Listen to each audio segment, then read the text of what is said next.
now tuned in to the Cold Hard Truth, Cayman's #1 hard-hitting live podcast show, where we feature some straightforward conversations on political, social, and celebrity news and all things happening in the Cayman Islands and around the world. This show was created to give the people a voice and a means of being involved and informed without any filters. Sometimes it gets crazy, but we always keep it real. We bring you the tea, piping hot, so grab your favorite beverage and join the conversation via WhatsApp at 324-1612. Email tips at CaymanMarlRoad.com. Now, here's your host, Sandy Hill, broadcasting live from the beautiful Cayman Islands.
Again, you can get in on their sweepstakes. I'll be down there at Bayshore Mall, Kirk Freeport today from 11 a.m.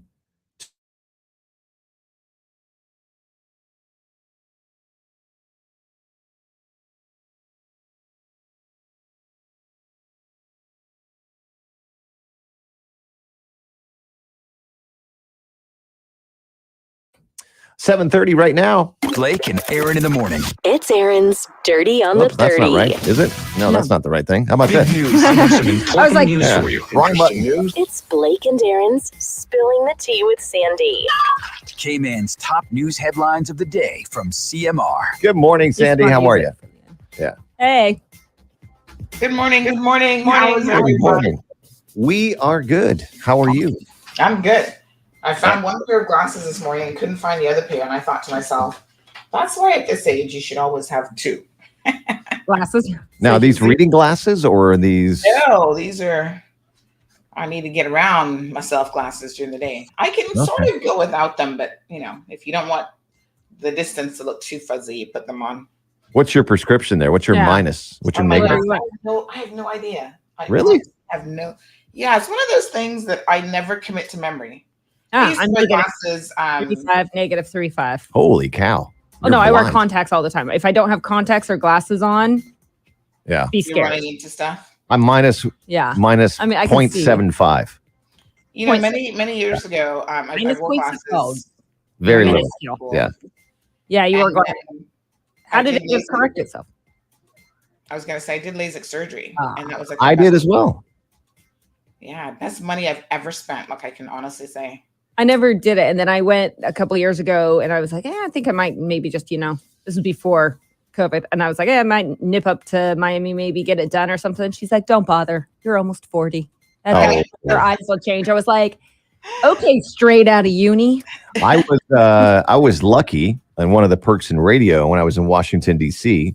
on the radio there, the one local place was like, hey, we'd like to correct your vision with LASIK.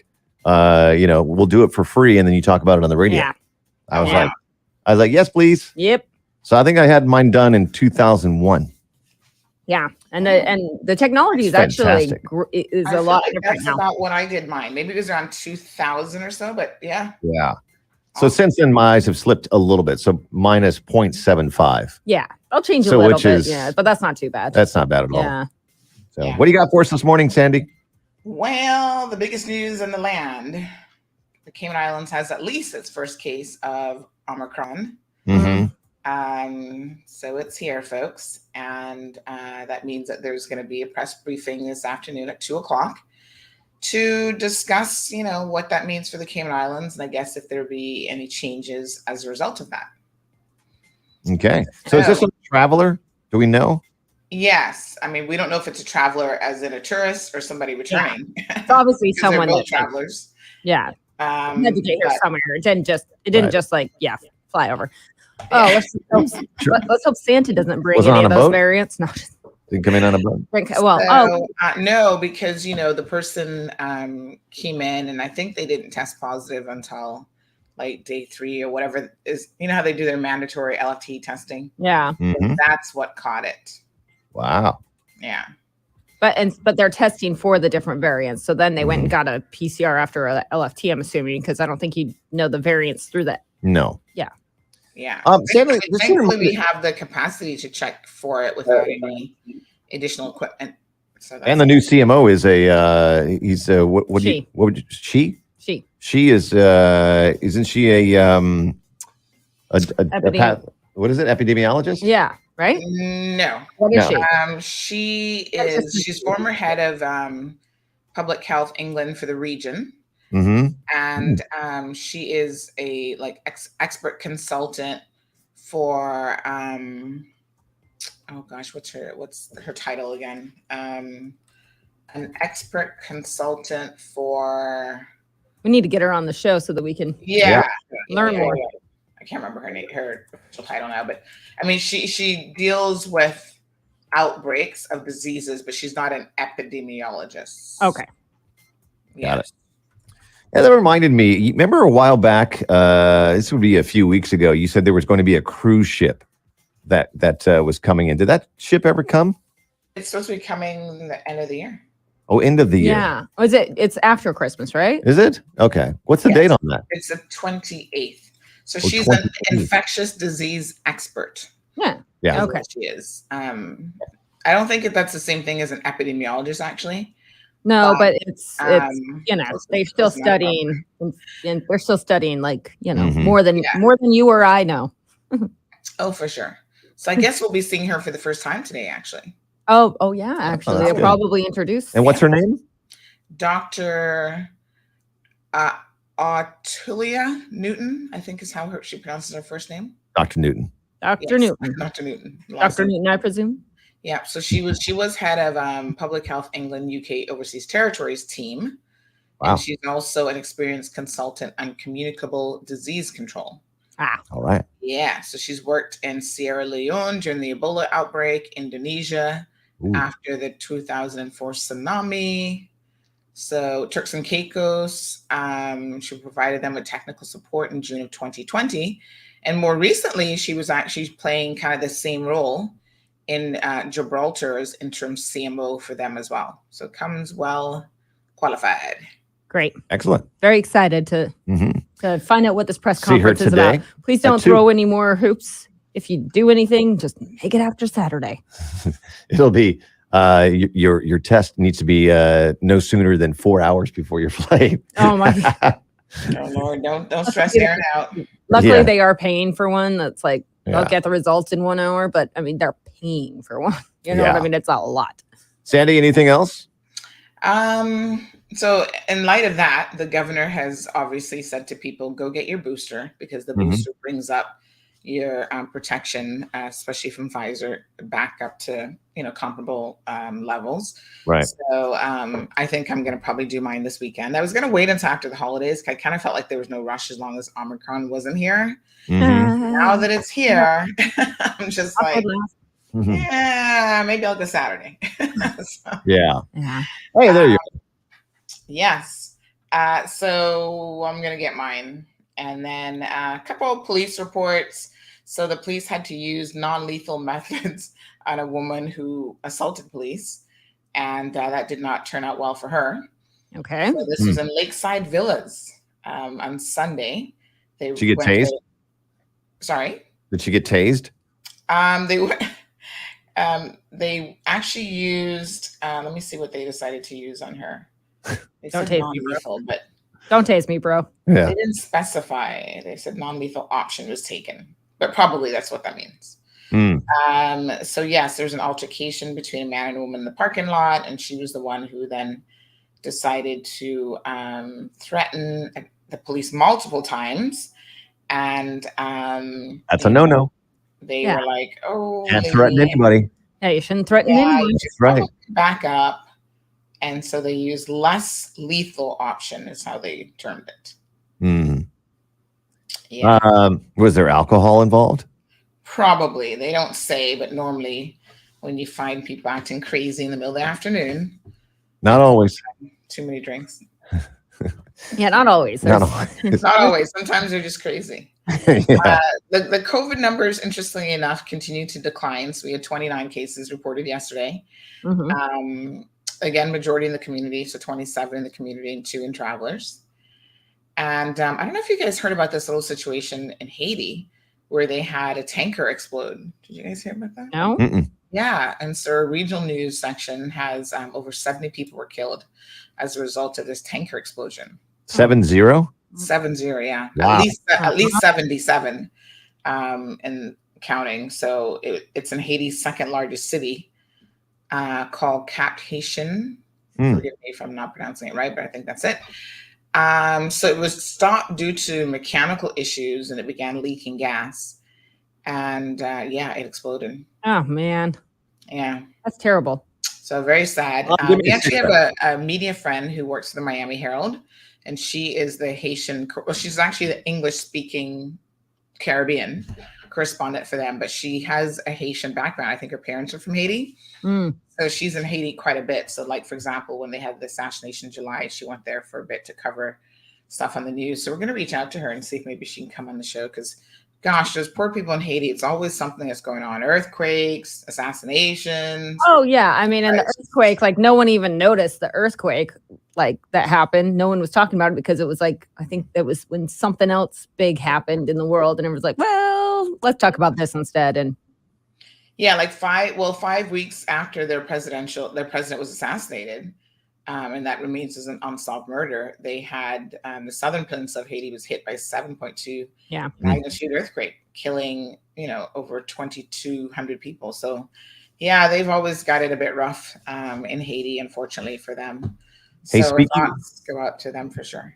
Speaking of assassinations, so today, I don't know if you guys heard about this. The U.S. government Mhm. archives is releasing over 1,500 documents related to the JFK assassination that okay, that have been classified for all these years.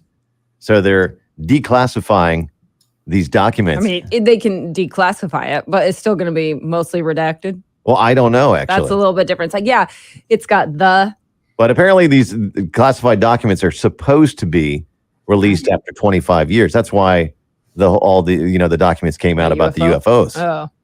And we didn't really learn much new. I doubt we're That's going to why learn it's much got new a lot still will be redacted. It's like it's Could not really, be. yeah. unless the president says, no, we can't release those Mhm. because of X, Y, and Z. Yeah. Yeah. But Well, you know that recently there was a request for them to release like all the Pfizer documents, like everything, I guess, that Pfizer submitted to get approved. And the, I don't know what department in the US said, no, you have to wait 100 years or whatever the time period is. Great. And I thought to myself, it's interesting because that is the standard that they use for a lot of things. But of course, people immediately went to, oh, yes, this is proof that it's a conspiracy because it's the vaccine. But I thought to myself, in terms of public confidence, this is probably one of those times that you would have made an exception. Like you probably would have said, you know what? Let's see what we can release. Obviously, redacted like company information and stuff like that has to be redacted. But chances are most people won't likely have to wait until the government releases it because you've got people like what's his name, the one guy who goes and hacks databases and releases documents all the time. Yeah. Assange. Yeah. Julian Assange. Yeah. So we'll see how that pans out. Interesting stuff. But, the FDA wants to wait 55 years to process an FOI request over vaccine data, which is a little bit crazy. It does. I seems a little weird. So going back to that Haiti earthquake real quick, I forgot. So it happened right before Tropical Storm Grace came through. So then they had to deal with Grace going through before it hit us. Yeah. That's crazy. Yeah. Tough times. Sandy, we'll let you go to your show, and you can catch CMR on Facebook. Shout out to the Ritz, by the way. We're going to be talking about them this morning, but they had their opening last night. Did you go? Yeah, we were there. We gave everybody a little tour. So if you want to see what it looks like, we put the video up on our Facebook channel. Just click in the video link and you'll see it there. So it was very interesting. They've gone with a very Caymanian theme. So that was pretty cool. So we'll go through some of that this morning. So wait, they just changed the restaurants up or they did? No, this is a major renovation. Oh, cool. Okay. Yeah, all right. I thought they changed just does it feel fresh? Or does it feel? I think that if you have visited the Ritz before, you do go in there going, oh, there's new stuff.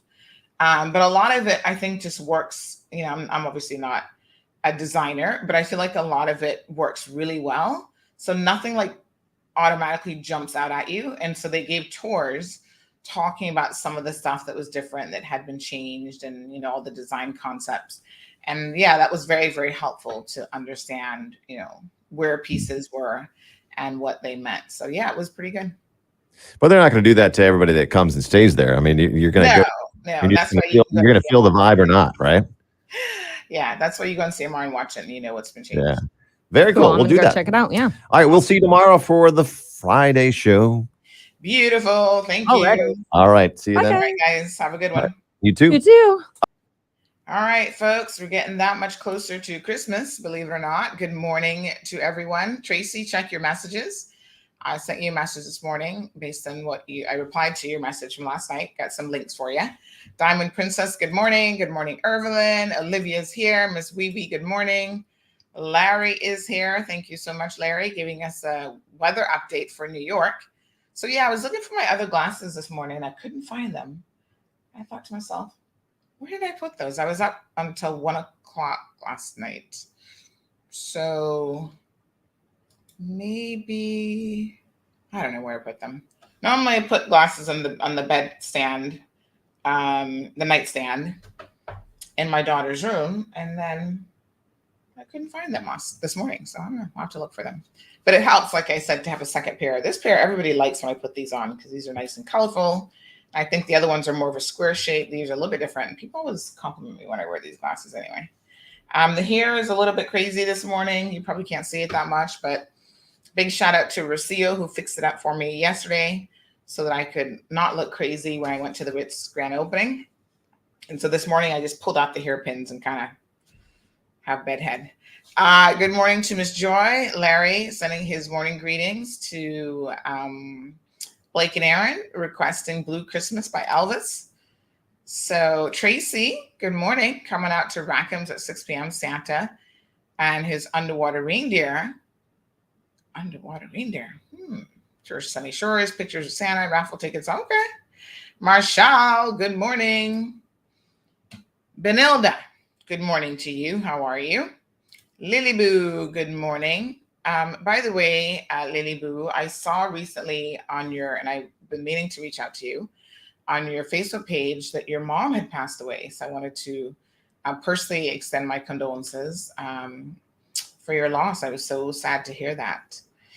So I hope that you guys are doing okay. And I'm not sure if you'll be able to travel home for the service, but yeah, safe travels if you are able to make it. Miss Bonnie joining us from East End. Hot. Your name is Hot. Hello, Hot. Good morning. Alice, how are you feeling, my love? Alice had surgery almost a week ago, so I'm sure she's still very much in recovery mode. Hopefully the pain isn't too bad. Tracy, okay. I think Tracy, I messaged you on both WhatsApp and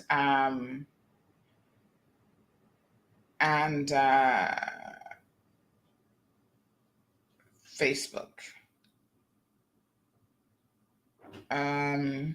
So WhatsApp is normally better for me in terms of messaging if you want a response.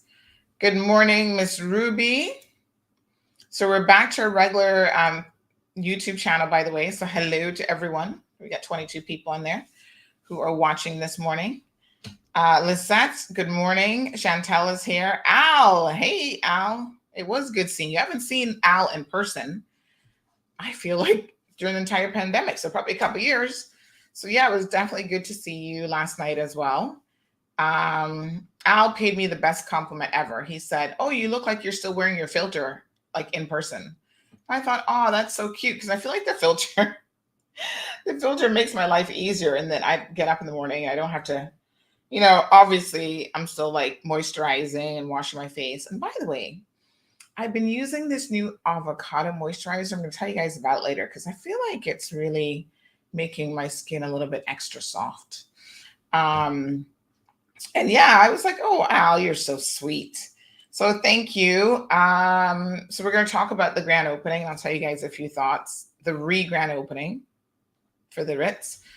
And Cecil, good morning. How are you? Thank you so much. I appreciate that. And Dana is with us. So before we get boggled down by Omicron and that whole situation, let us talk about the Ritz re-grand opening. So the Ritz undertook a multi-million-dollar project and renovation project. And, they had said that they'd always intended, we got a tour. Big shout out as well to the Minister of Tourism and Transport. He actually asked the tour guide if I could join, because as you guys know, it's live streaming the event, if I could join the tour guide that was doing the one for the government officials, because apparently she was selected because she knows the most about all of the elements that were really used in the renovation.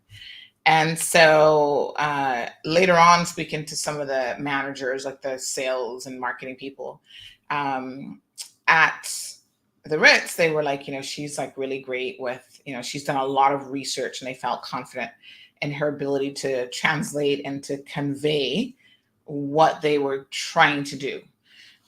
So I appreciate the minister thinking of me, and by extension, thinking of you all, because, I was live streaming it, and we all got to then participate and to see everything, really, I thought.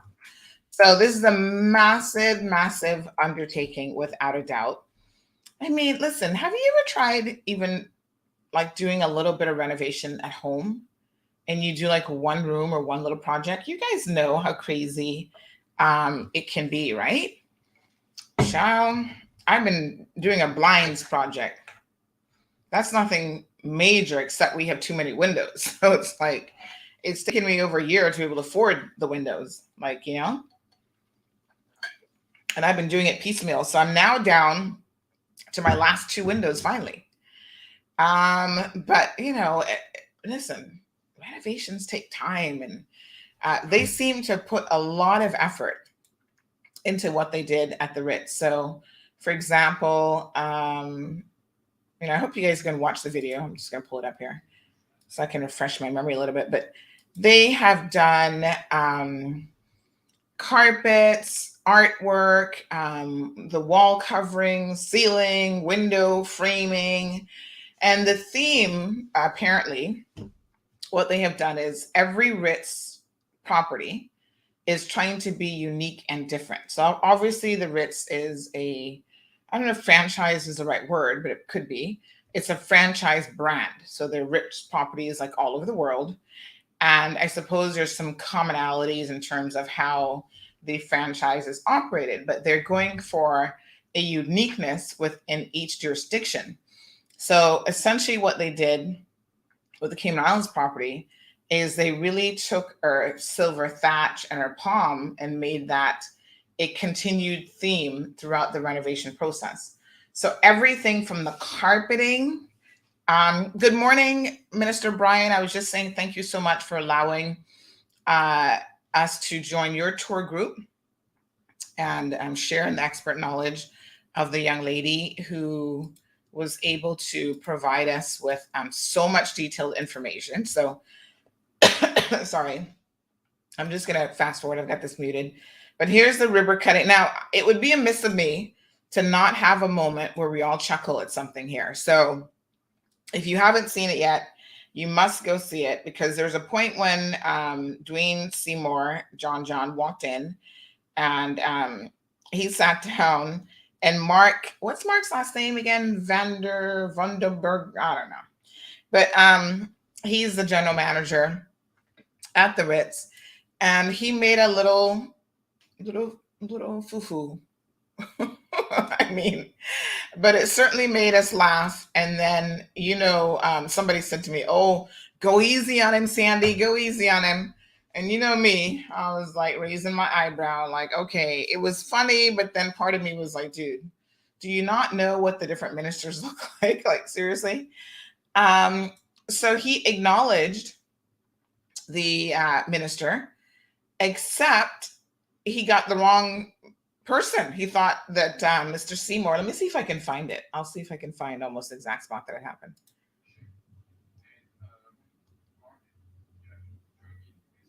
Let me see. The volume is a little bit low on this right now, but so John walked in. Yeah, that was right before this.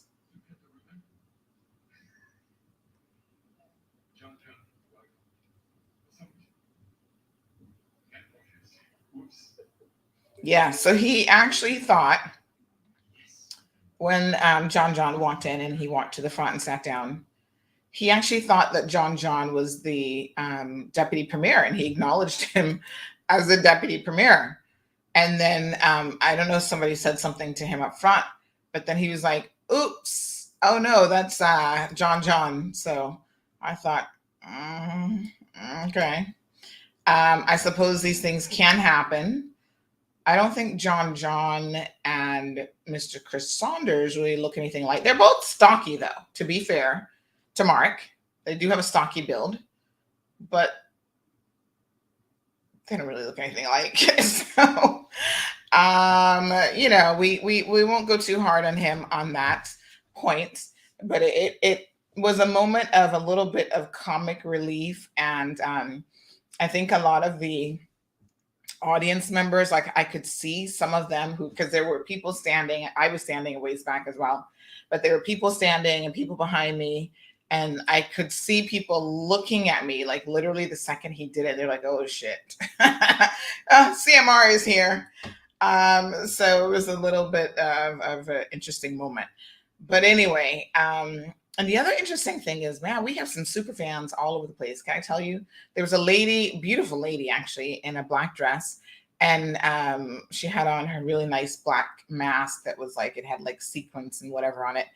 And she's like, oh my gosh, it's you. Like sometimes I'm wearing, when you wear a mask, people don't recognize you or you look a little bit different. So she didn't necessarily recognize me, but then she heard my voice, and I guess I can't hide. Listen, I definitely can't be in the business of crank calling anybody. Remember the day when sometimes you'd crank call someone, like you called your friend's house and you pretend to be somebody else? Like I could never get away with that because everybody would be like, oh yeah, that was definitely Sandy's voice. So when she heard my voice, she's like, oh my God, it's you. I feel like I want to take a selfie. And then there was another mom, big shout out to Alric. Alric was there as well. Al, Nobi, Caymanians were there. Caymanian artists were invited because a lot of their artwork is being used throughout the Ritz property. There was also the Chalettes. So, oh gosh, what's her name? I always forget her name. Alva's sister, Nasaria Suku Chalette, and her husband were both there. And as you know, they're both artists. And yeah, it was good to see some Caymanian faces in the group for sure. So there's a lady who works at the Ritz, and she actually gave me her card. I can't remember her name right now. But anyway, she's like, oh my God, my kids love listening to you in the morning on the drive time. So they only get a snippet, obviously, of the show on 106.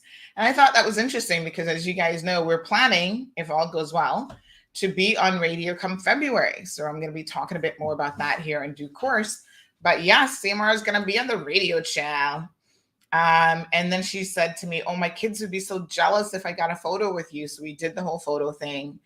And yeah, it was a good event. So I'm just going to fast forward through a couple things here. And this was the actual ribbon cutting segment of the ceremony. So we have, who was the guy that was next to you, Kenneth? The other guy, was he? I didn't quite hear his name, but it was the minister and then this other guy here. I don't know if he's a manager at this specific property or is he part of the bigger franchise, but they were the ones who actually cut the ribbon.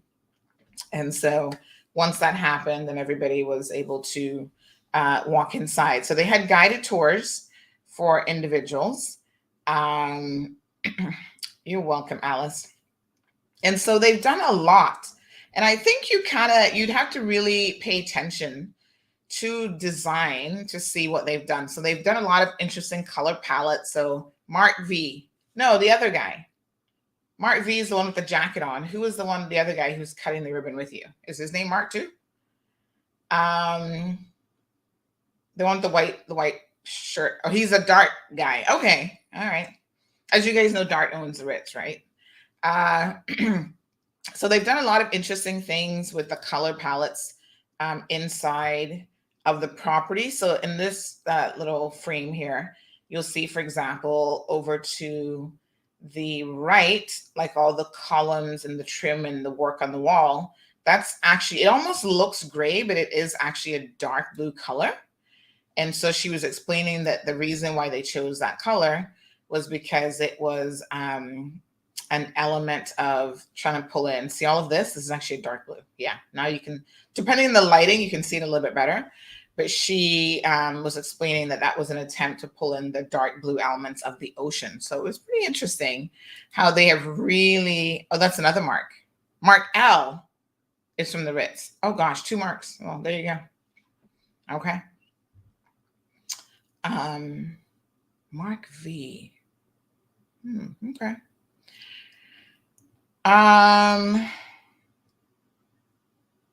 I watch your show. That is the only. Okay, so Lucille says, "Good morning, Sandra. I don't know if I know you in person, but I watch your show, and that's the only way. The only way I know what's going on at home. God bless you. Take care. I love you. Thank you so much. I appreciate that. Yeah, and that's why we will live stream a lot of these events, because especially during COVID times, I'm well aware that you can't get out as much as a lot of people would like to. And then sometimes, let's be honest, they can only invite so many people to an event like this. So sometimes you just don't get an invite, and it is an invite only kind of shindig, right? And so if we're fortunate enough to get an invite, we make sure we show up.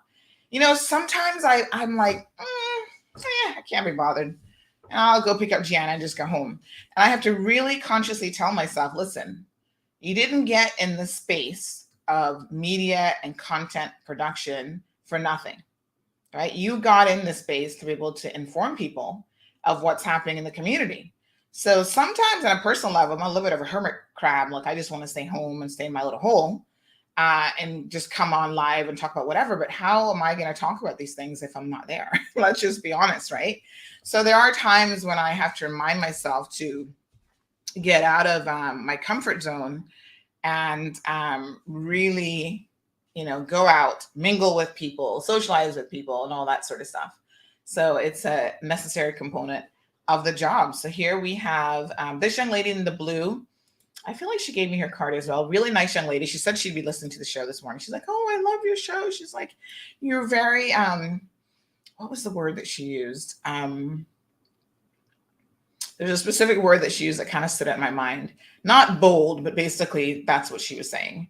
And she's like, you're really engaging. And she's like, I love most of what you do.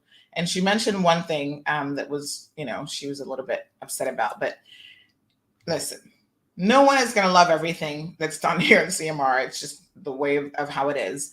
And what I find that sometimes gets people upset is when we have to cover the tough topics, like when someone has died or something like that, or there's been an accident. And I get that because that's like a very emotional time for people.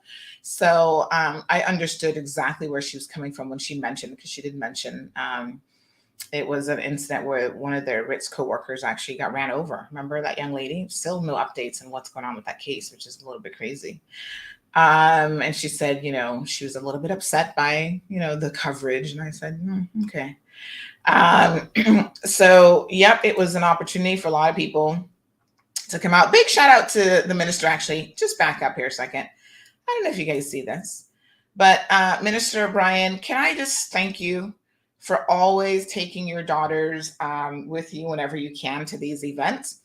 Number one, we have to remember that Kenneth, the Minister of Tourism and Transport, is a father first and foremost. That's his most important job. But he's also a minister and he's an MP. And he takes his two girls, and you know what? I don't even know their names. I need to find out what their names are. He takes his two girls. I always see them with him. They're there, and I think that's important because it teaches them a little bit about what he does. They seem like they're a bit quiet and reserved, but they're always there with him. They get to see what daddy does. And I think that that's important. So it's not, daddy. This was a lady here that I was telling you guys about who's like a super fan. This little lady here in the black. Did you guys just see her? She shows up here with her sequence mask in a second. There she is. And she's like, "It's you. Oh my gosh." Yeah, no, there she is. I don't even know who she is, but anyway, really beautiful lady. So yes, I mean, I love that Kenneth takes, especially girls. I feel like a lot of people are like, "Oh yeah, I'll take the boys," and they kind of leave the girls behind. But I think it's so important for young ladies to know, how to conduct themselves at different functions. And the only way you really learn is if you get experience and you get to go. So I love to see him. They've been to the airport with him whenever he goes to welcome new planes in, which, by the way, there's a couple coming in today and tomorrow. And they're probably, are they going to be in school, Kenneth? They're probably in school, but whenever they're free, they accompany him to a lot of this stuff. And I think that that's fantastic. During the Miss Universe pageant, one of the questions was about, how do we empower young girls and women? And, one of the ways in which you empower, I think, any young person is to give them a lot of experiences early on in life to be involved in different things, involved in different situations, right? That's extremely important. So they have an opportunity to see, what dad does for a living. Did I not even send out my apologies to my WhatsApp people this morning?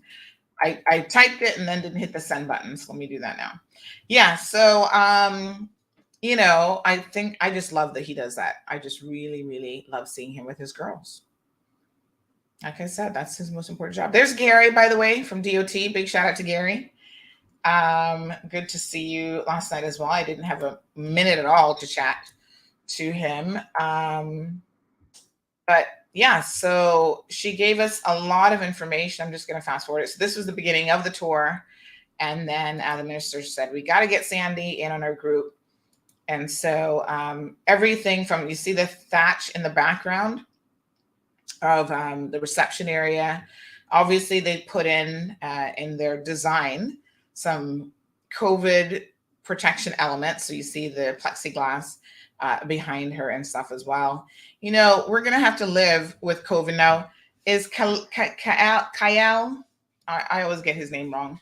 Is he listening to the program this morning? Because I got a bone to pick with him. He's claiming that I'm so comfortable because I'm a packed government with COVID. And I'm just like, dude, he made a comment. We'll talk about that when we start talking about Omicron. And I said, you do know that we're all in the same boat, right? I mean, does everybody not get this? And everybody responds to stress differently. And honestly, for me, even being able to engage with people a little bit and go out to an event helps my stress levels. He's been traveling. I haven't even been anywhere. So I don't know what he's complaining about, but he's been traveling and whatever. Now, this is the minister helping me put on a lapel mic on this young lady. I'm so thankful to Minister Brian because he must remember being in the space of media and some of the unique challenges and stuff. So I wanted to make sure that I could hear her. And so there he is assisting me with, it was a little bit tight because it was actually a new lapel mic that I pulled out of the wrapping. So he was very useful in helping me get that on. So there you go. Yeah, perfect. Thank you very much. Now we can actually hear her properly, which is perfect for the tour. Our new design. Can you hear me okay? When modern cultural So, and I can't actually hear her at all, which is so weird because I'm standing right in front of her. So I monitor the comments because that's how I know from you all whether or not she can actually be heard. So as long as y'all aren't complaining, we can't hear her, Sandy, then I know she can be heard. You guys know the challenges of live streaming and getting audio just right. So she had the mic, and since she was going to be doing all the talking, that was perfectly fine. So yeah, so lots of really, really interesting elements. So even the little, to most people, it's like, oh, not a big deal, seating area. Local florists, celebrations did the centerpieces here. So, it's meant to be an experience. Listen to me. You don't go to property like the Ritz and pay Ritz kind of money and not expect to see the best of the best. It's so interesting, I think, how sometimes people think of tourism products. And even we talk about the fact that we're trying to attract a certain caliber of visitor who is happy to spend their money. They make it and they want to spend it. And, we would rather have those people than a million of the people who are only going to spend $5 and looking to share a burger when they come here because they can't even afford a cheeseburger. So if you are going to, attract those types of individuals, you have to have things in your property, not just the name, but the name is important. One of the interesting things that I learned recently is that when it comes to tracking high-end tourists, the fact that we have very few name, like high-end name properties has been detrimental to us. Now, this is a very interesting thing. They do surveys in terms of the tourism market. And with those surveys, they learn that people will come here and spend money if they can go to a property like the Ritz. The Kimpton is a less known brand, a less known name, but all of these high-end names bring people in just because of the name. So I was having this conversation with some industry experts, and they were saying, for example, when you talk about a sandals property, everybody understands what a sandals property brings, and they know about the sandals property. And a lot of these chains, especially the high-end chains, they set aside an entire budget to market their properties. So when Sandals markets, the Sandals property, that is marketing for Jamaica. So that's less money that DOT has to spend, or whatever their Department of Tourism is called, that they have to spend on actually marketing the country. Because by extension of marketing the product, they're also marketing the country. Because if you want to go to Sandals, there's only certain places where I can find the Sandals. And so that is really, really important. So, when you want to go to the Ritz, folks, you're going to look at the jurisdictions that have a Ritz property, and you want to see all of these wonderful details. So from the lighting to even the arch windows, the detail in the seats, the carpet. You saw earlier that the minister was touching the carpet. Everything has been chosen for a very specific reason, design-wise, and everything has to flow. So like these lights here are a continuation of the design theme, right? So there's an overarching theme and why certain pieces of artwork were chosen, why certain furniture pieces were custom made or chosen for different areas. And here she was talking about the arch windows and, you know, why it was important for lighting purposes and probably even just a little bit of airflow. I'm sure sometimes they do open those up and let a little bit of the Caribbean breeze off of the water there come in. But, you know, all the tables and where did they come from and why they chose them. And there's a piece of furniture here, like a bit of a, I don't know if it's an armoire, what you officially call it, but, you know, that was custom built for that space to fit there. And they tried to use as much local talent as they could, both in some of the artwork and some of the design pieces. But they really put a lot of thought into this, I must say. My friend Kevin, I hadn't really thought about him, but he probably would have really enjoyed this tour because he loves design. And he should be. He needs to quit his banking job. Kevin, you listen to me, quit Scotia and become a designer because that's his real love and that's his real passion. And I think eventually he'll get there. But, you know, he would love, I mean, look at the blue walls and this thatch theme painting and stuff. So they use all local artists on island to do the artwork. And so, yeah, I mean, it was beautiful. Here's that custom piece that I was telling you guys about that was built by a local furniture maker. So they tried to utilize people on island as much as possible. Now there's this gingerbread house. When I saw this, I thought, oh my God, if Gigi was here, she'd be like, oh my God, a real live gingerbread house. She would have loved that. But we did, there was, so she took time and explained a lot of the artwork actually. And there was one piece, did we pass it already? Yes. So look at this stuff on the wall, you guys. These are actually coconuts. And at first I had no clue what they were. So I'm looking at it going, what the hell? What are these little pods? They're coconuts. They're designed to be like coconuts. But here's the crazy thing. You know what that is actually from?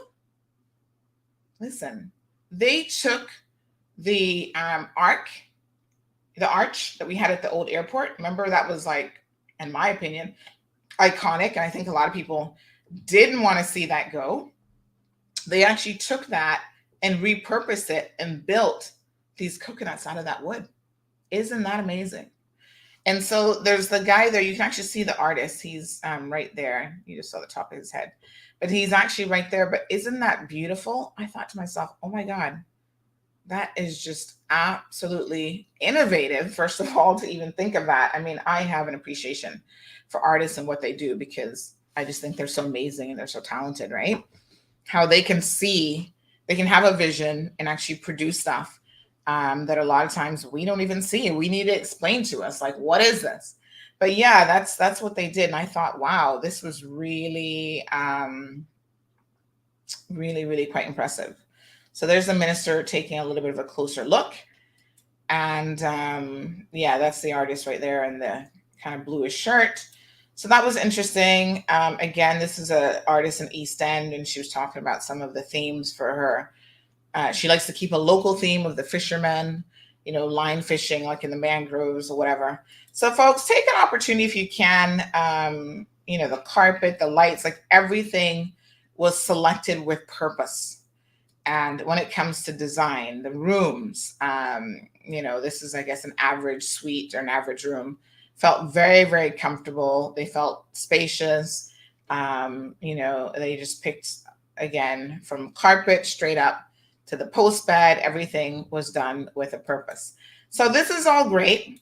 The property looks beautiful. We walked, you know, throughout the property. So they have, there was even a guy there still painting when we went out to the gallery section. He was still there painting, you know, some of the trims and whatever.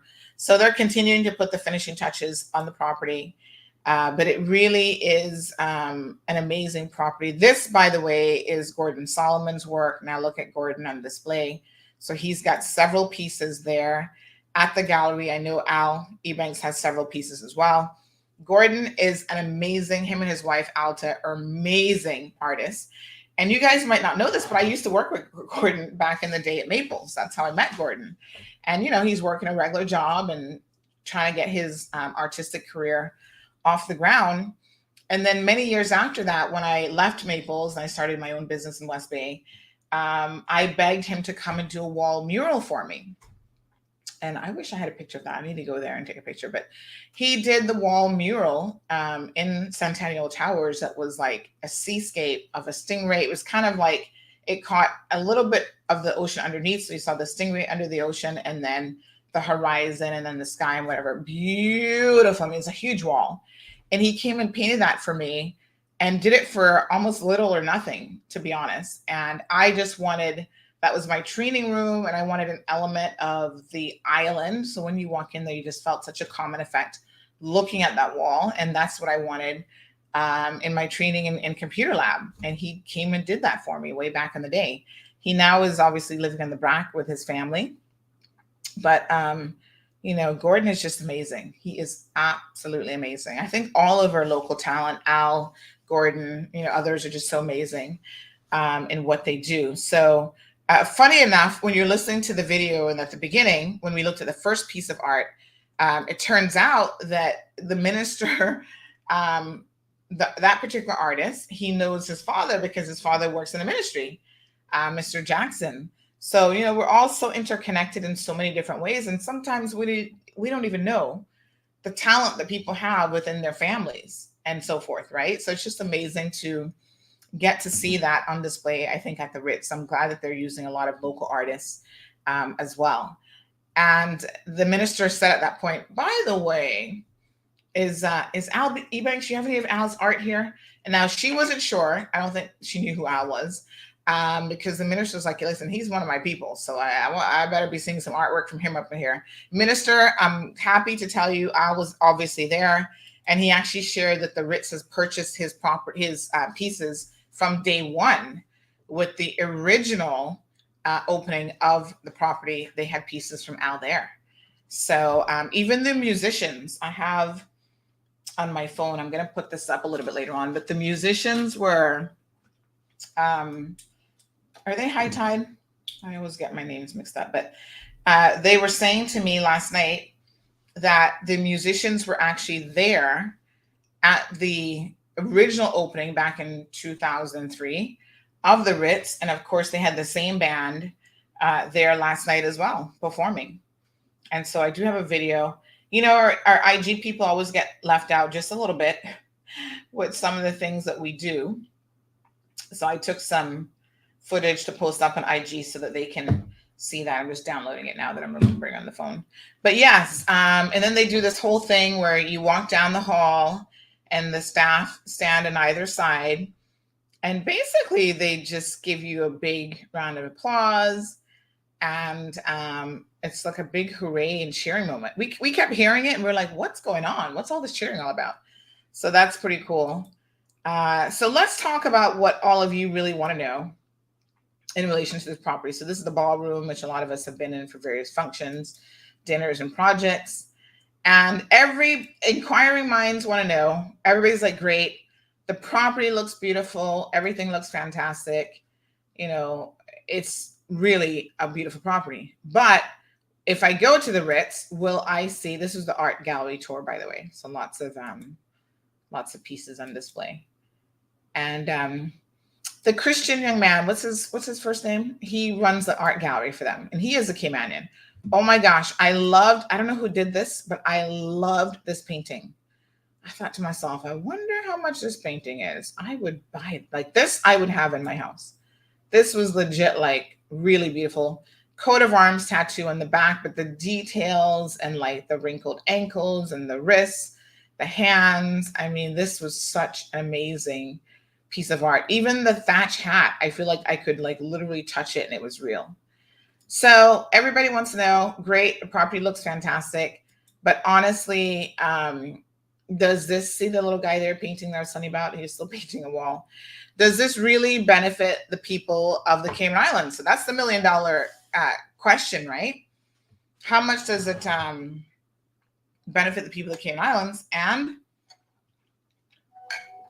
would it actually benefit them in terms of job opportunities? So we know the economic value of having a property like the Ritz at our disposal. Obviously, that's important. They bring money here, and that money gets circulated in the economy just by having the property here. People are, making reservations. There are local vendors that they will use for a number of their different, services that they have on offer, et cetera, et cetera. But people want to know about jobs. So I see your questions, and trust me, I completely understand your sentiment. So what about the hiring of Caymanians? And, is that going to be a real reality? And what I would say is, I think that this minister in particular has made it very, very clear that, in terms of our industry partners, we are all here for supporting the tourism industry, supporting the tourism sector. But everyone has to understand that the reason why the government would be investing in tourism and trying to build this product is because Caymanians have to be at the forefront. We have to be the face of the tourism industry, right? Caymanians have to be presented with these opportunities. Now, this is a double-edged sword. This cuts both ways, and I've seen both sides of this. So I've seen the companies that genuinely probably could care less if Caymanians, that was the end of the video there, if Caymanians are working at their properties or not. And then I've seen other companies who really go to great lengths to ensure that, Caymanians have a fair chance at training opportunities and working on the properties and so on. I think that we all have a responsibility to do our part. So there's an expectation. The government has to put the necessary pressure and systems in place to ensure that Caymanians can go into the workplace and take up job opportunities. At the same time, Caymanians also have a role to play, because I have heard the numerous stories and I've seen situations where Caymanians are less than capable of going in there and doing what they need to do. Some Caymanians.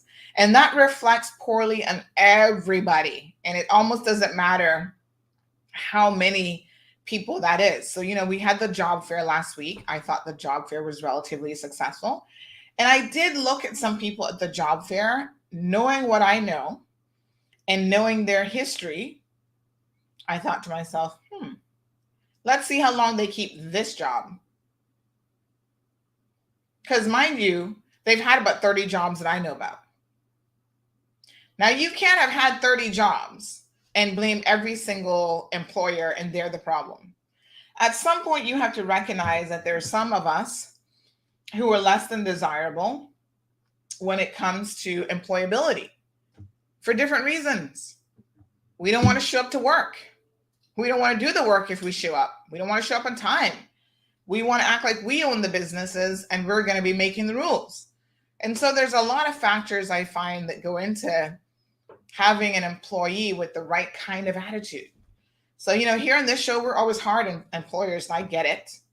I get the role that they play in some of the stuff that they can do. But I also know that a lot of y'all are not really stepping up to the plate. Some of you don't even want to show up to the job fair. I hear the excuses, well, they're not going to hire me anyway. And I said, well, this government is trying a different approach. So if you don't even show up, how do you know what the outcome is going to be? How about you stop complaining, pull up your big girl panties and get out to the job fair and see what happens? You'd rather be a backseat driver and just complain about everything as opposed to adjusting your attitude and getting out there and trying your luck. Maybe you just haven't found, after job number 35, the right fit. And maybe this is finally the right fit. I don't know. But I'm saying you have to keep trying. And believe me when I tell you, I understand the realities of it because, I've got some family members who work in the tourism industry. And I hear some of the shenanigans that are going on from both ends. So I hear when they're being mistreated, when stuff isn't going right. And then I also know why they're getting fired from their jobs. The stuff that they're doing to get fired. And sometimes they're on the job for years. And then they do stuff that's like, why would you do that? So let's be honest here. Some of us are just not, packaged quite right for anybody to want to hire. Because I'm telling you, I saw people at the job fair who I wouldn't hire in a million years. You couldn't pay me to hire them because it would be like, why? Why am I going to give this person money when after 2-3 days, they're not even going to show up to work?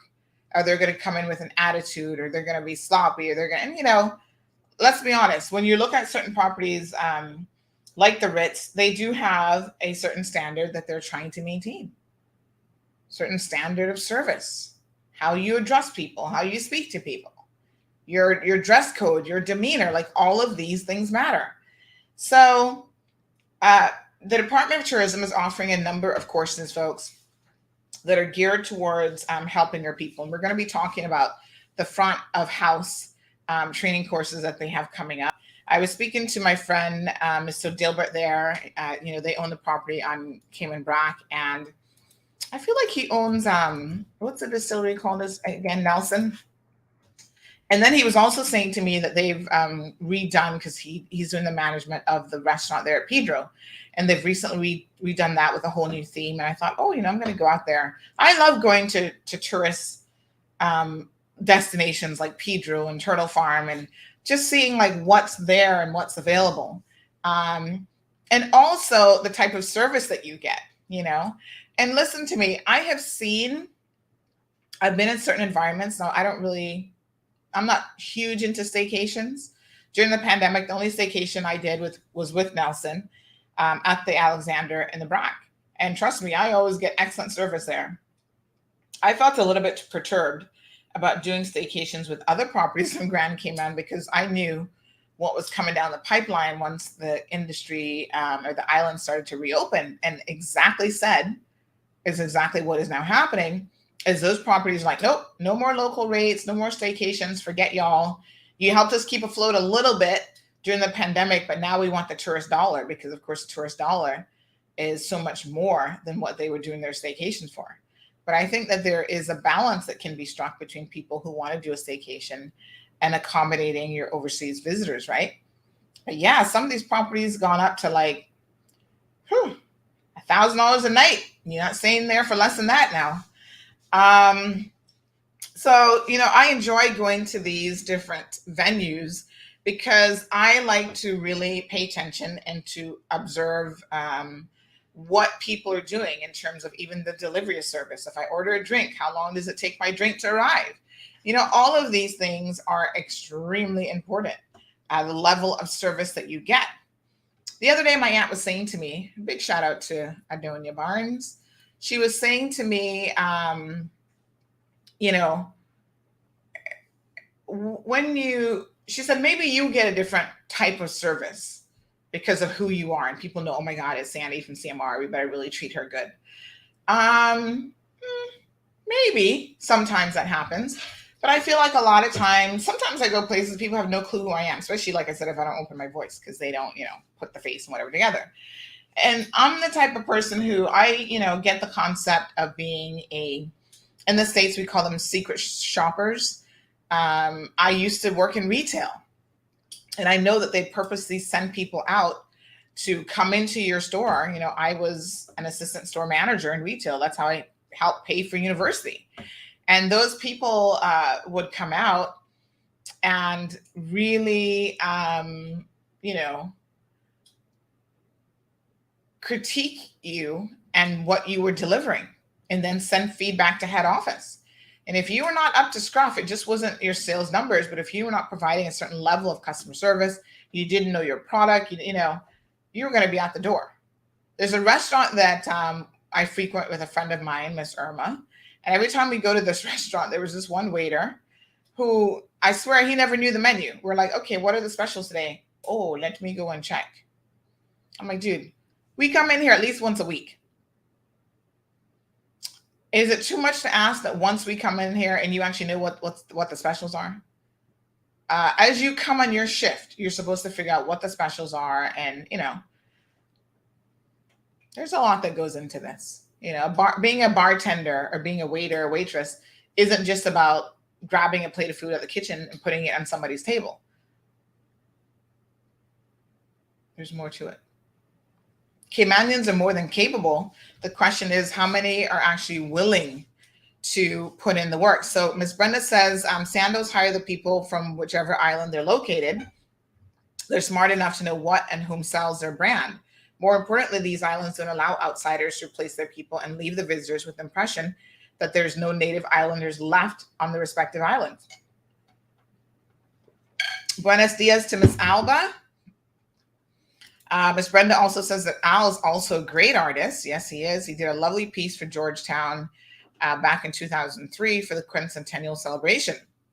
Now, Al, I meant to ask you this last night. I know you do photography. I know you do artwork. Do you do sculptures as well? Like, I feel like I've seen you do some sculpture work also. Yeah, Al is very, very talented. Big shout out to Nobi. Nobi was there last night. Nobi from East End. He's my aunt's nephew, which means that he actually technically isn't related to me. But, you know, I still kind of see like extended cousins and stuff like that. So Nobi was there, and I had a joke with Nobi because only recently did I know that Nobi had a photography business, because I didn't know. And so I used one of his pictures for some guy that was showing up in court. And so apparently Nobi reached out and he's like, oh, that's my picture. And I said, I'm sorry, I had no clue. I didn't even know you were doing photography. And he was like, yes, well, I'm only the island's best photographer. I was like, Nobi, please. If I've never heard of you before, and probably most people haven't, have you really reached that level? To be fair to Nobi, I actually do enjoy his, I looked at his page, and I forget what his page is called now, but he had some nice things on display. It's called Naya Man Photography. You guys can find him, I think, on Instagram.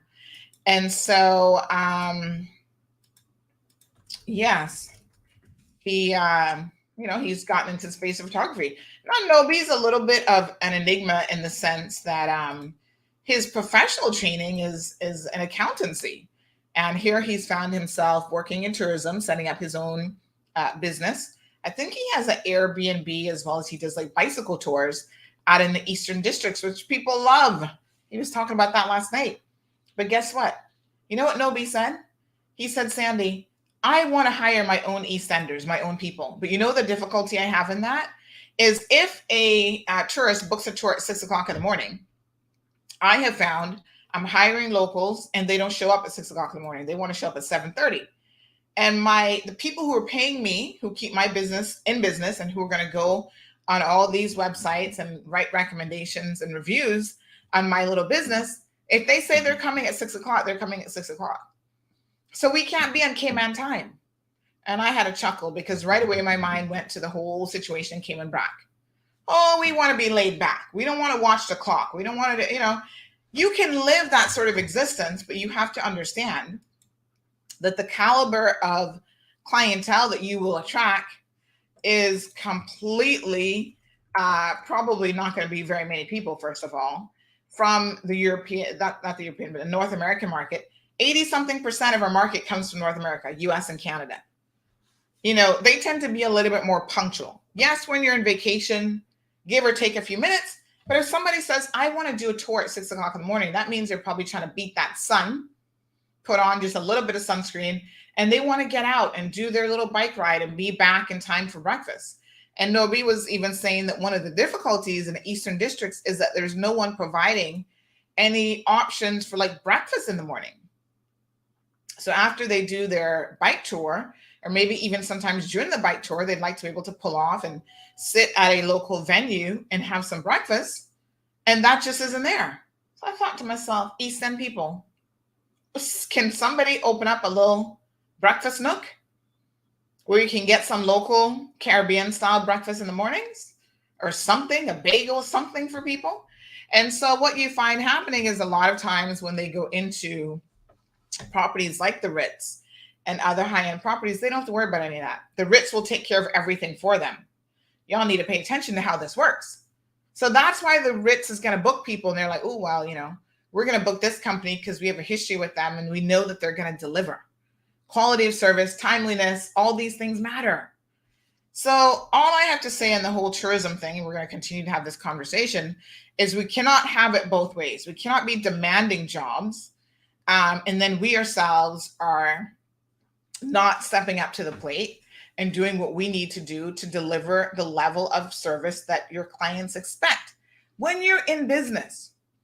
I love how people have this concept. Well, I work for myself. No, you don't. Take it from me.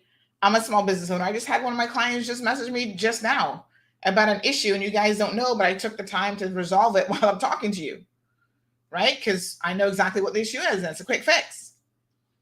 I don't work for myself. I work for my customers. They're the ones who pay my bills. So when my customers message me, I had another young lady the other night. I had to resolve something with her. And it took her a while to get back to me. It was kind of late at night when we finally did it. And she said, I'm sorry, I have to message you this late. Like, what's a good time normally to message you? And I said, well, if it's urgent, just message me anytime. Because if you have a situation and it needs to be resolved, then, you need to know that you can reach me. And if I'm up and I'm looking at my WhatsApp messages, then certainly it will get resolved. And that's how I operate. She says, let me know the time of preference to reach out, because I know it's a bit late. This was at 10:08. Little does she know, child, I'm up to 1 o'clock most mornings. So I was like, I basically said, evenings are fine if it's not urgent. But if you need help, you need help, and you message. Because I work for my clients. I don't work for myself. When people say, oh, I work for myself, it's like they're saying it because they think they can set their own hours and they can do whatever they want. Well, you might have some, depending on what business you're in, you might have some ability to obviously make decisions on how you're going to run and operate your business. But if your business is customer centric and customer focused, they're the people that you work for, and that's who you answer to. So Ms. Brenda says she doesn't agree that people should have to go to job fairs to get employed. What happened to honest, transparent job advertising, applications, and interviews, hence hiring? People are right. It doesn't make sense to go out there in the chaos and still being ignored and passed over. Well, I will have to disagree with you, Ms. Brenda. I think job fairs are useful for a number of different things. First of all, one of the benefits of a job fair is it allows people, the way in which they're organized, it allows multiple companies to get together at a single event, and it allows multiple candidates to come through and talk to different companies. And sometimes you want that face-to-face even before you get to a formal or proper interview. So what I know, and we'll get some numbers from DOT the other day, is that there were people actually being hired on the spot. I heard over 30-something people were hired on the spot from a job fair. A job fair makes it easier, in my opinion, for an employer to also make a decision, right? Because a person can look fantastic on paper, and then you see them in person, you see their demeanor, you invite them to an interview, you waste an hour of your time because they ain't caliber material, not at all. They're not hireable. When they come through the job fair and you sit down with them, you talk about the experience, you ask them questions. You know what they say about first impressions? First impressions are lasting impressions. And folks, there are 7 things that people will learn about you, or 7 impressions that people get from you through first impressions. And trust me, when I tell you that is so incredibly important, you wouldn't believe me if I told you how important first impressions are.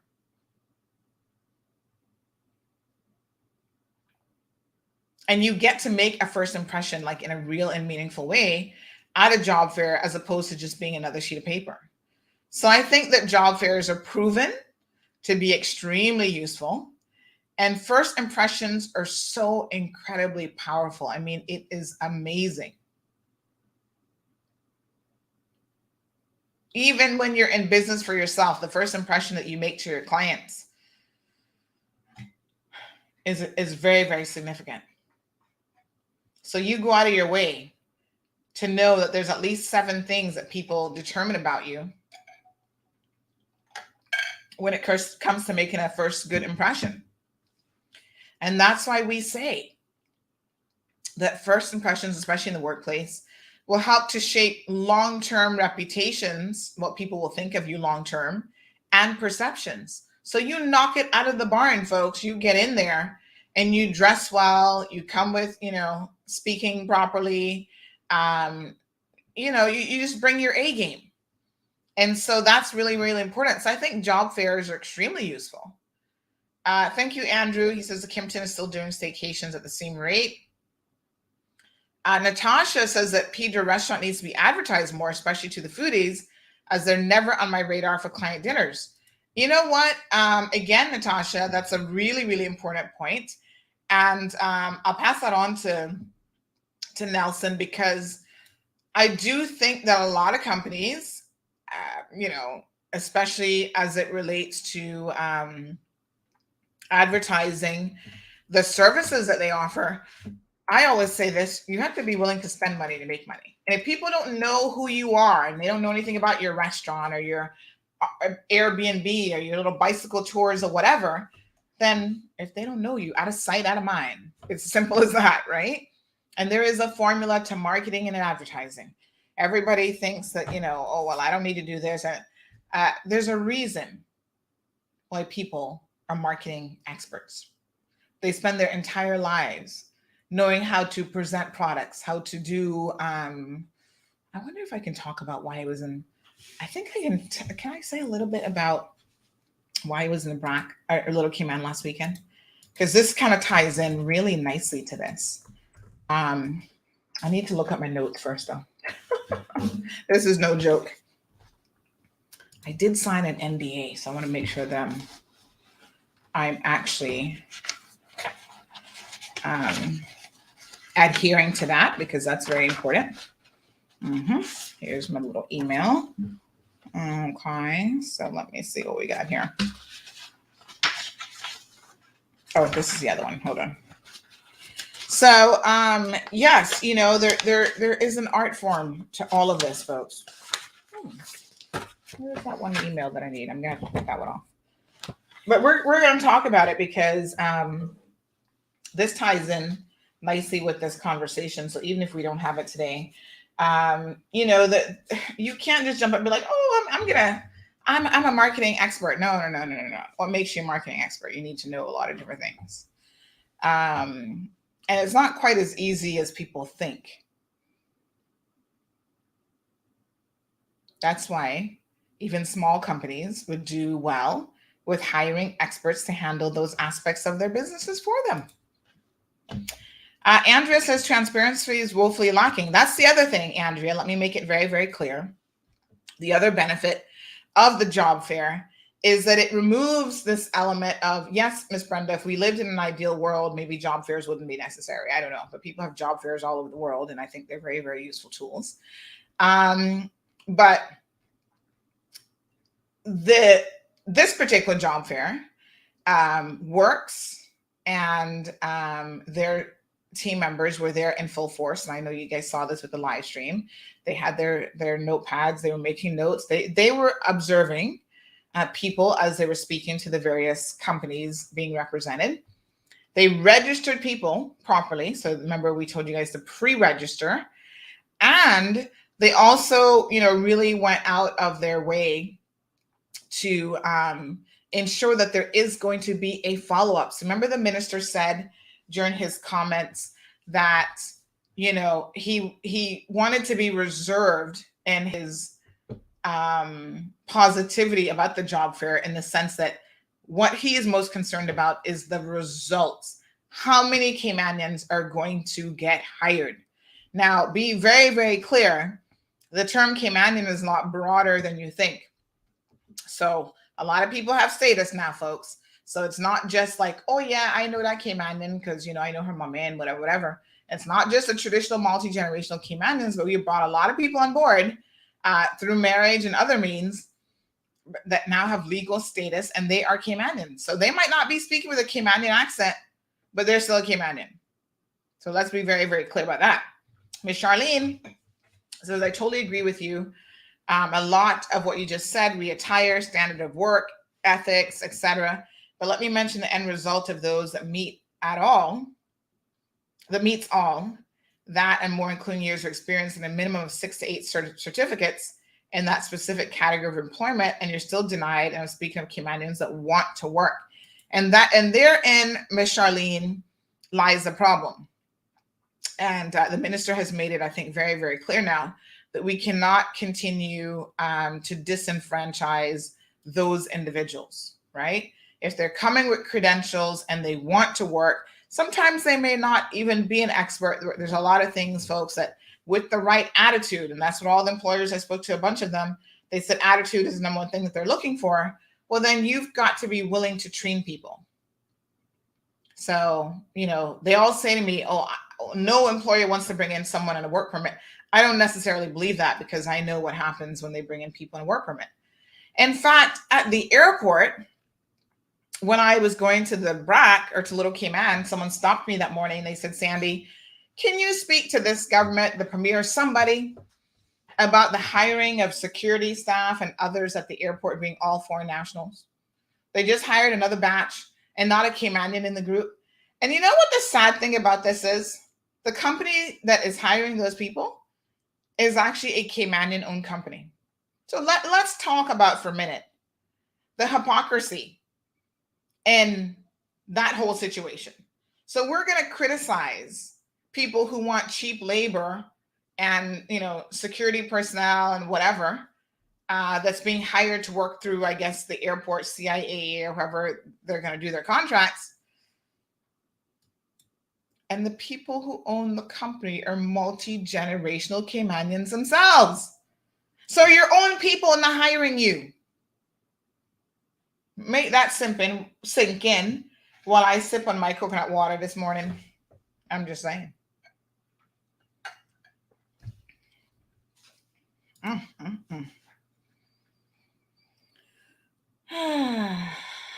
What a mess. Miss Brenda says people don't go on vacation and get up at 6 a.m. That defeats the purpose of R&R. Well, it depends. Some people not into the kind of R&R that we're looking for. So there are people who, when they go on vacation, they just want to do things differently. So they're used to getting up at 5, 6 o'clock in the morning. They're going to still get up at 5, 6 o'clock in the morning. But instead of going to work and the hustle and bustle of traffic in New York, they want to go for a leisurely bike ride through East End, because that is R&R to them. So this is what I'm telling you, why Miss Brenda and others, you need to know your clientele. What in your head might be R&R, laying in bed all day, drinking coconut water out by the beach, might not be that for some people. They want to get up. They want to go exercise on the beach. They want to go for a walk. Heaven forbid you get up at 6 o'clock in the morning and go for a walk. Natasha says they bring the same wishy-washy, unreliable attitude into the financial sector, and then the CV shows no length of time spent with any one employer. You see, this is a difficulty of what we're having to discuss with our people. Trust me, not all of our people are up to par. And we can't fix the problem if we can't be honest about it. If I say to you, listen, we need to have certain industry standards, and people get upset about that. No, we want to be relaxed. We don't. That's why they can quickly outsource your job to somebody halfway around the world who will do it efficiently. And boom, it is what it is. There's a guy on Facebook that I follow his page. I can't remember what his name is now, but he is a Japanese guy. And so he actually follows a number of like he'll say like the typical day in the life of a Japanese mom or whatever. And I like to watch his videos for a number of different reasons. Number one, it really gives me an insight into how other people live and the things that they, do and just their standards. And I always find it so interesting how incredibly different a lot of Japanese people are. like their culture is totally different. So he was talking about one guy who's like a restaurant manager in Japan, and the hours that he puts in and the time of day that he gets up, and what is expected of his wife and how they prepare their lunches. And although he works in a restaurant, a relatively high-end restaurant, by the way, most of the times he doesn't eat at the restaurant. His wife actually packs him his little, I don't know if if bento is the right word, but where you have your little stackable lunches in your little container. So they eat home cooked meal, although they have access to restaurant meals because they work in a restaurant, but that's just not how their culture is. And so there was one recently that I watched about a Japanese mechanic, and even going into work, the things that they do when they are at work. And I thought it was so interesting because this is this guy. This is the guy I'm going to show you. His name is Paolo from Tokyo. So I'm gonna send you guys his. I follow him on Facebook. Here's his page. You gotta check him out. So he's Japanese and he does a lot of stories. And the most recent one that I watched was about the Japanese mechanic, right? And the Japanese, unlike a lot of other cultures, really believe in a lot of discipline. Believe me, you. Hold on, I'm going to pull this over so you guys can see this one. And then I'll show this to you. They're very disciplined people. And I enjoy watching people who have a lot of discipline because I know myself, when I don't have discipline, sometimes it motivates me to see other people getting up at the crack of dawn. So here he is at 7:10 a.m. This is like his standard day. And then the little apartments are so small, though. Oh, my God. We complain about the size of stuff. Look at this. I mean, that is tiny. But you know what? He has an apartment of his own. Like, he's practically sleeping. That's his bed and sofa and everything into one. But, it is what it is. Look at his little miniature fridge. People don't complain. Here we got 1,500 square foot and we still complaining that's not enough space. It's just amazing to see other cultures and stuff. But, you go through and you watch this. This is him going out the door. And he actually has a car, which is amazing because most people, don't have access to a car. And but he's a mechanic, so I guess that helps. And, all of the vehicles and stuff that they service. But what was so interesting is before this is him getting to work. And he's actually a supervisor or whatever at this location. It talks about, what he needs to do. So did you guys see that? Did you just see that? The first thing he has to do is take a breathalyzer test. So he blows into a breathalyzer. Why is this saying that it's having issues on Facebook? Anyway, he blows into a breathalyzer before he can start working on the vehicles. I mean, they just have some very interesting standards in terms of how they do things, right? Then he clocks in. They even have, look at this. This is where they exercise at work. They believe in this. And I forget what it's called in Japan, but they believe in Gentao, something, getting their little exercise in, doing their stretching, helps the mind, get you in the right proper frame of mind. Now, they go over what they have to do, what their assignments are for the day.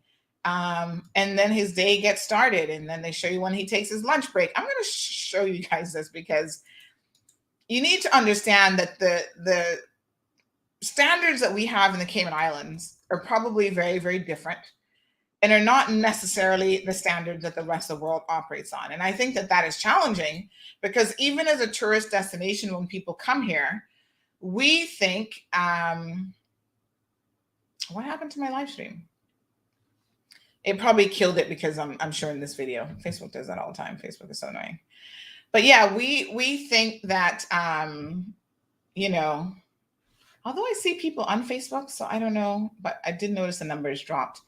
Anyway, it says that it's having a problem on Facebook. We're having a problem on Facebook. I don't know what's going on. So yes, I mean, the standards that people operate with are, very, very different. And when you're having to service clients that come from a different place, you have to keep in mind and understand what your clients are actually expecting. And I think that is where a lot of times we miss the boat. That's where our expectations and what we should be delivering to our clientele doesn't always match. So my apologies to our Facebook people. I don't know what's going on with Facebook, but I do see a message saying that we're having some sort of connection issue on Facebook. Let me see. Aliano says, I found it to be a double-edged sword. We live in a relaxed, laid-back type of life and have a complex hustle and bustle work environment. We have certain issues which come from the fact that the economic nature of business has now outclassed us and failed to meet a required level of work. Aliano, completely agree. And I think that part of the issue with that situation as well is the fact that, quite honestly, you haven't been adequately prepared for what to do and what to expect in the workplace. And I think that is the real difficulty, right? So, we continue to exist. I feel like, as Aliano said, the place that time forgot, the islands that time forgot, and the rest of the world is simply not operating on those standards. And so that is the difficulty with it.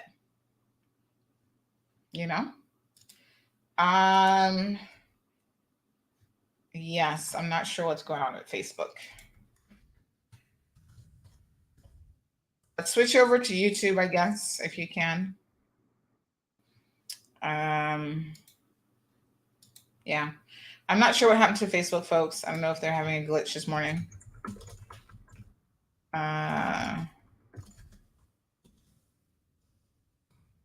We'll try to find out. We will try to see what's going on.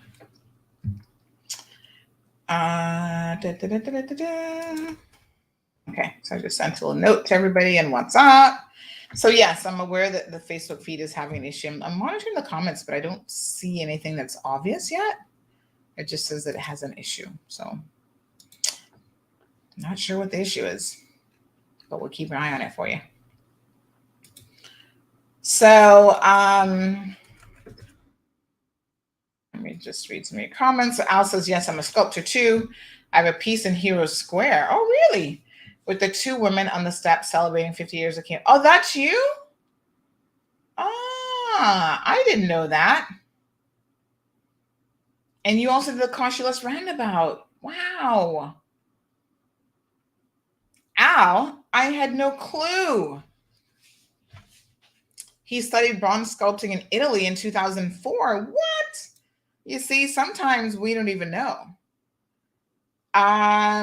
Brenda, like I said, I heard over 30 people were hired on the spot, and we will do our best to certainly follow up with what transpired after that to see how many additional persons were hired. So we will get some updates on what has transpired since then, for sure.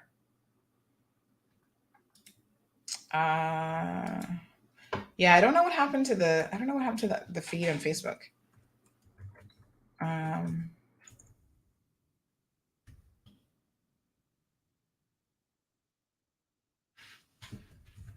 me see if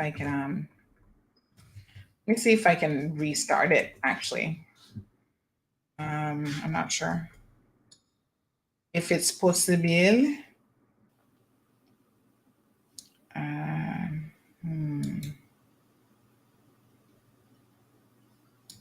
Can I add the Facebook feed back? Yeah, don't know what happened to Facebook there, folks. But we definitely had an issue. And it doesn't look like we can drop the feed and restart it, unfortunately. So it is what it is.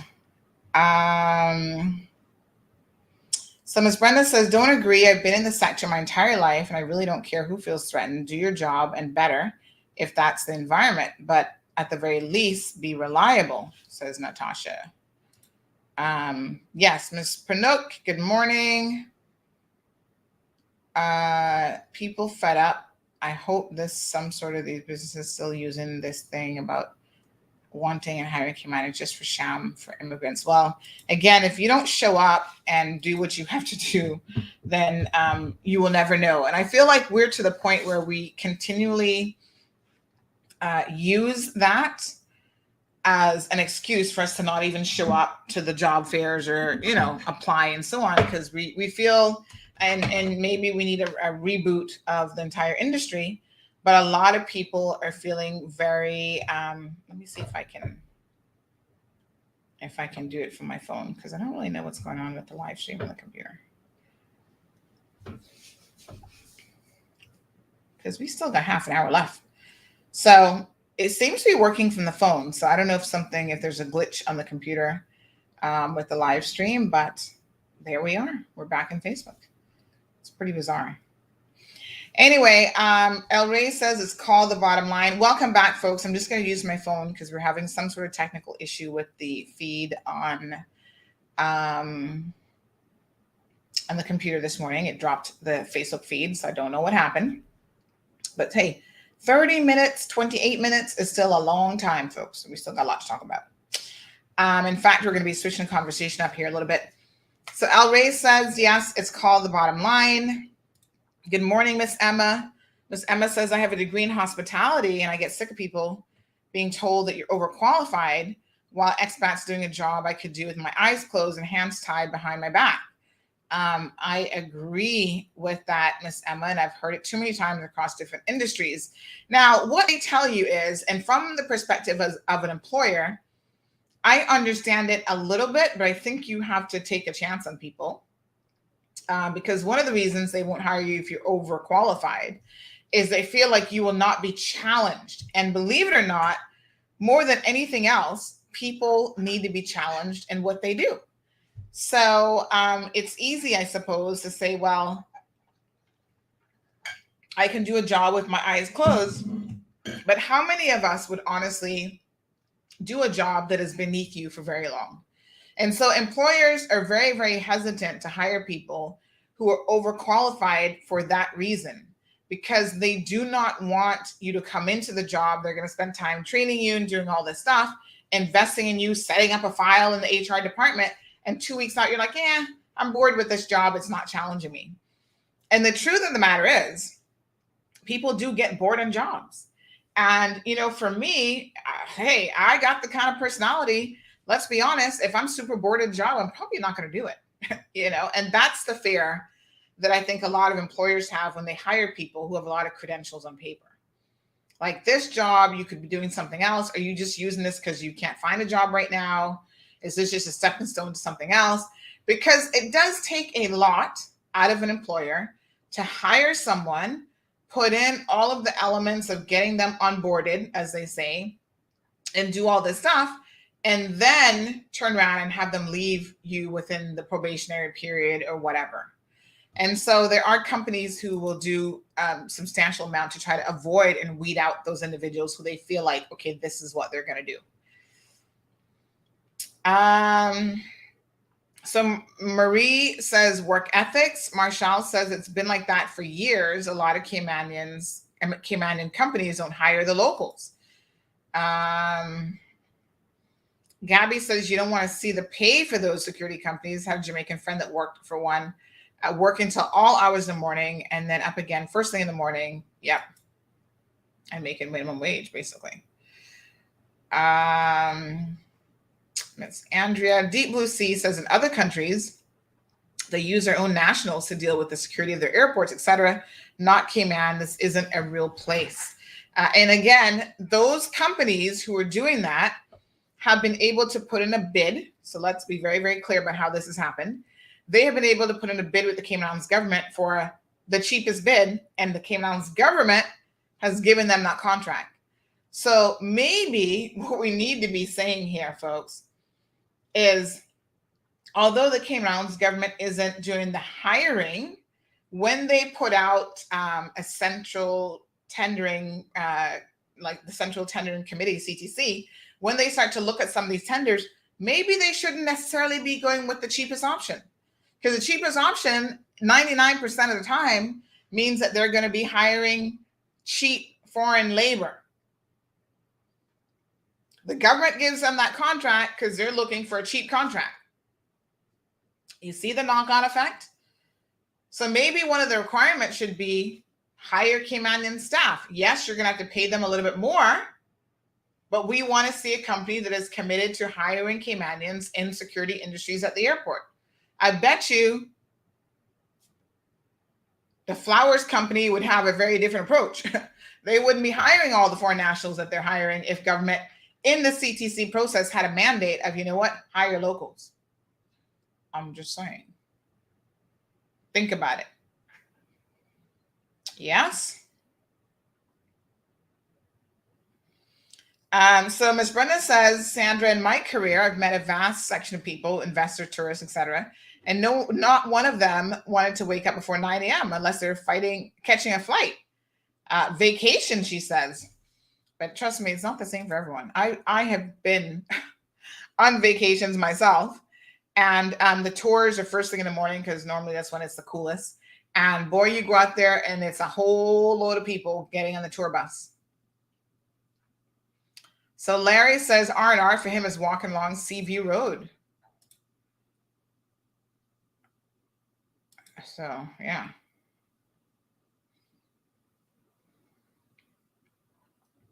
So Gabby says because our own Caymanians don't want to pay people a livable wage, they'd rather pay slave wages, and Caymanians aren't doing it. So Natasha replies to Andrea. She says, I don't agree. I've been in the sector my entire life, and I really don't care who feels threatened. Do your job and better. I think I read this already. But at the very least, be reliable. So you got to be able to show up. Miss Darlene, still here. Miss Darlene, make sure you don't leave Cayman without getting your mug. No, you know. She says, Sandy, I'm big on good customer service and good work ethic, so it upsets me how Cayman has fallen so drastically over the past years. Yeah.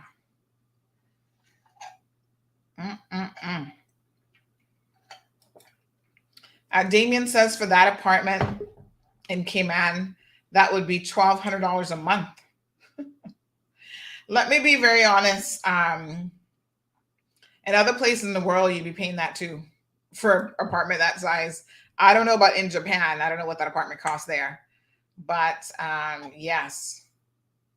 So Emma says, I now work for an NPO that was established to help Caymanians only with a problem that impacts the whole world and struggle to get the needed support we need.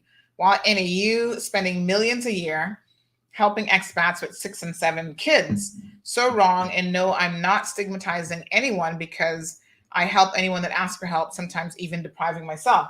So let me say something about that whole situation. This topic of, I'm looking for my back scratcher, by the way. This topic of NAU continually comes up as a point of concern for many. And when we say NAU is helping expats, well, one of the requirements to qualify for NAU, Emma, is you're not supposed to be an expat. You're supposed to be a Caymanian.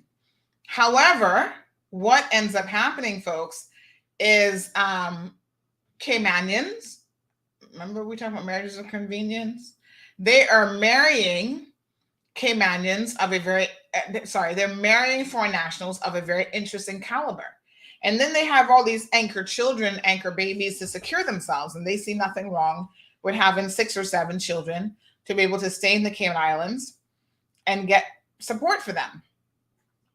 You guys are not going to like this. And I've said it before, and I don't really care who likes it from who don't likes it. But I'm going to tell you what my opinion is.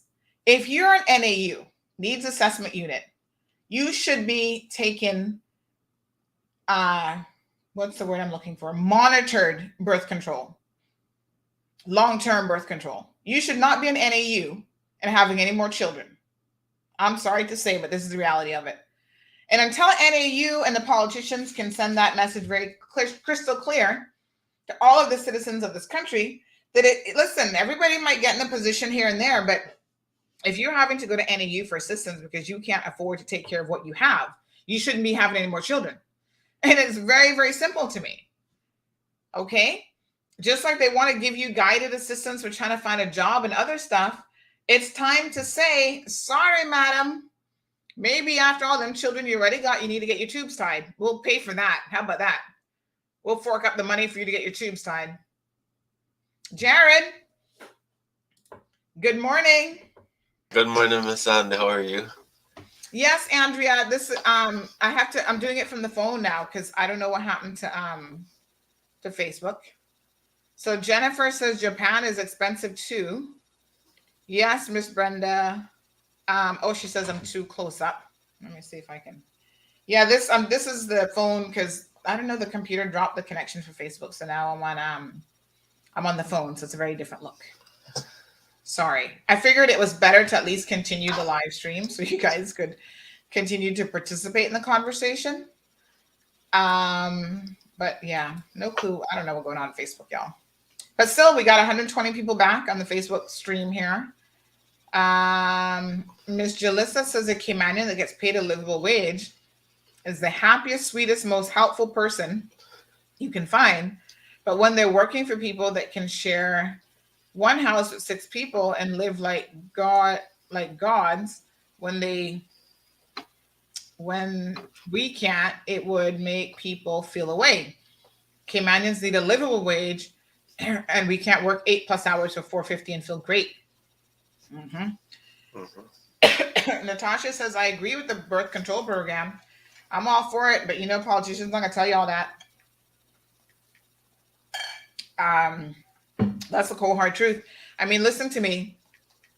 I sit there in court every day and I see the end result of people having children that they can't afford and making all these poor decisions in their lives, and all of the criminality that we have in our community, as well as a lot of it that we're importing. And I think to myself, we need to address a lot of these issues. Like, seriously, you can't be having children if you can't afford them and if you're not ready. And in the words of Eve High Voltage, because she's married to some fool came in from East End, she's sitting there talking about, well, what I make is my money and I can go out and buy weave and do whatever I want with it. But my Caymanian husband must take care of his Caymanian children, and the government must take care of these Caymanian children. You see, that's the attitude that we're importing. Mm-hmm. Yeah. How can you? I mean, I couldn't believe that this woman was saying this. We still have that show up from several years ago. Yes, I can do plastic surgery. I can pay for hair by the pound and this and that. I can live this ghetto fabulous lifestyle, not take care of my children financially. And you shouldn't be worried about my money and how much, this is what she said. And you shouldn't be worried about how much I'm making, because these are Caymanian children. So they're your problem. Y'all need to take care of them. I'm like, what the Ross? This is what we have imported. And who are we to blame?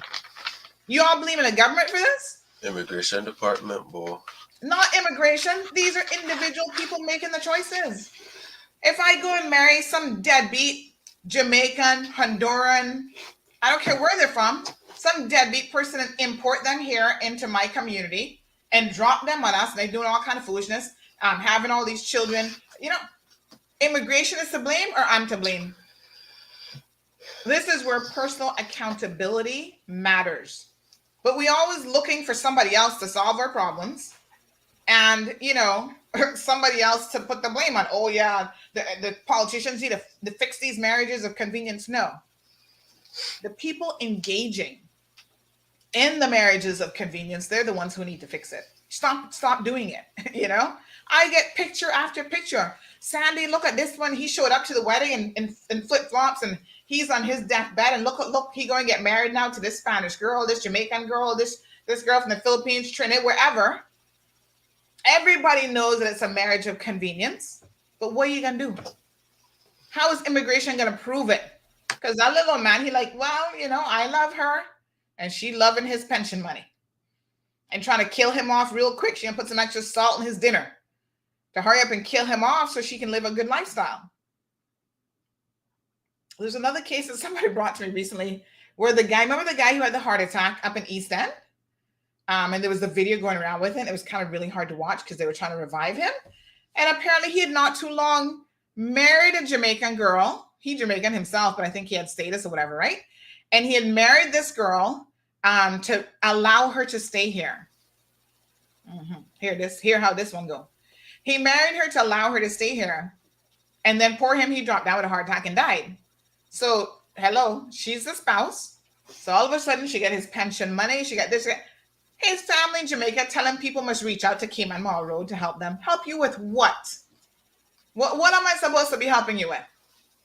Your brother, son, whoever he was to you, made a decision to enter into a fraudulent marriage because he's trying to help this woman stay in Cayman. Right? I don't know what he was getting out of it. I don't know if he was just helping her or she was giving him a couple dollars. Was this a sex business? I don't know what it was, but it wasn't a bona fide real relationship.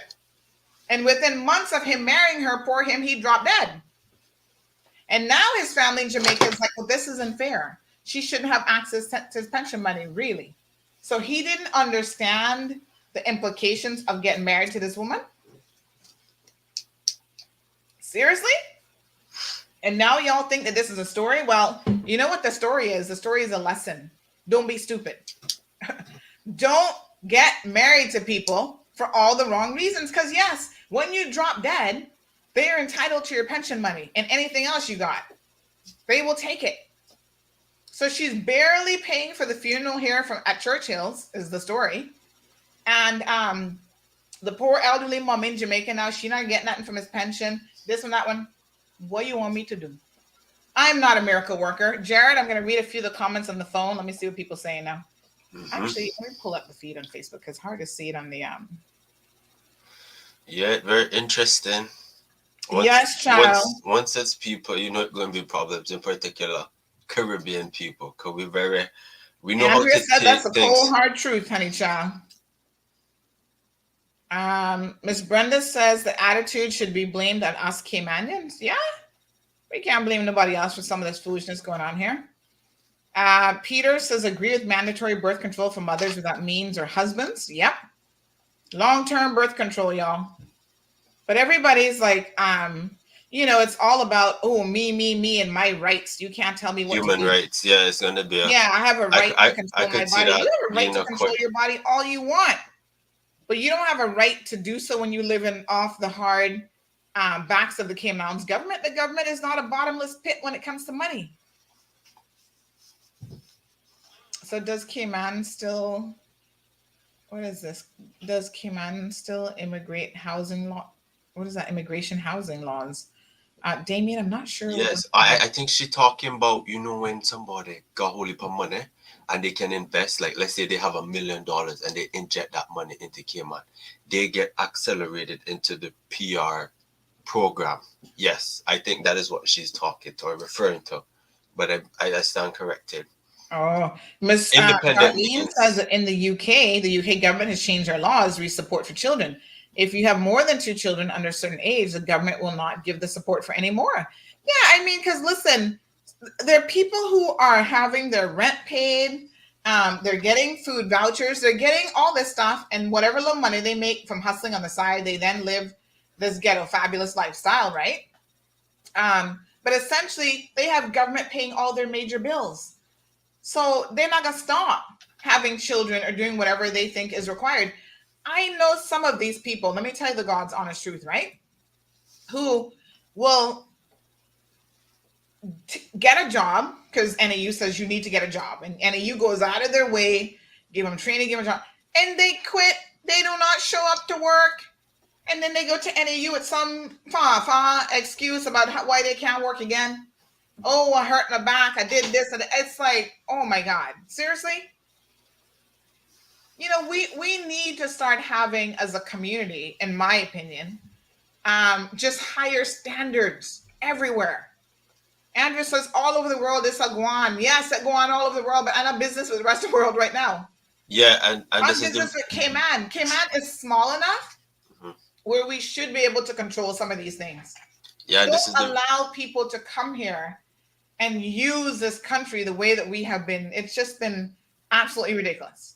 And this is the reason why CETA was saying, we need to get more work permits, because they realized this issue where they would say Caymanians are not pulling their weight, simply put, if we can be blunt.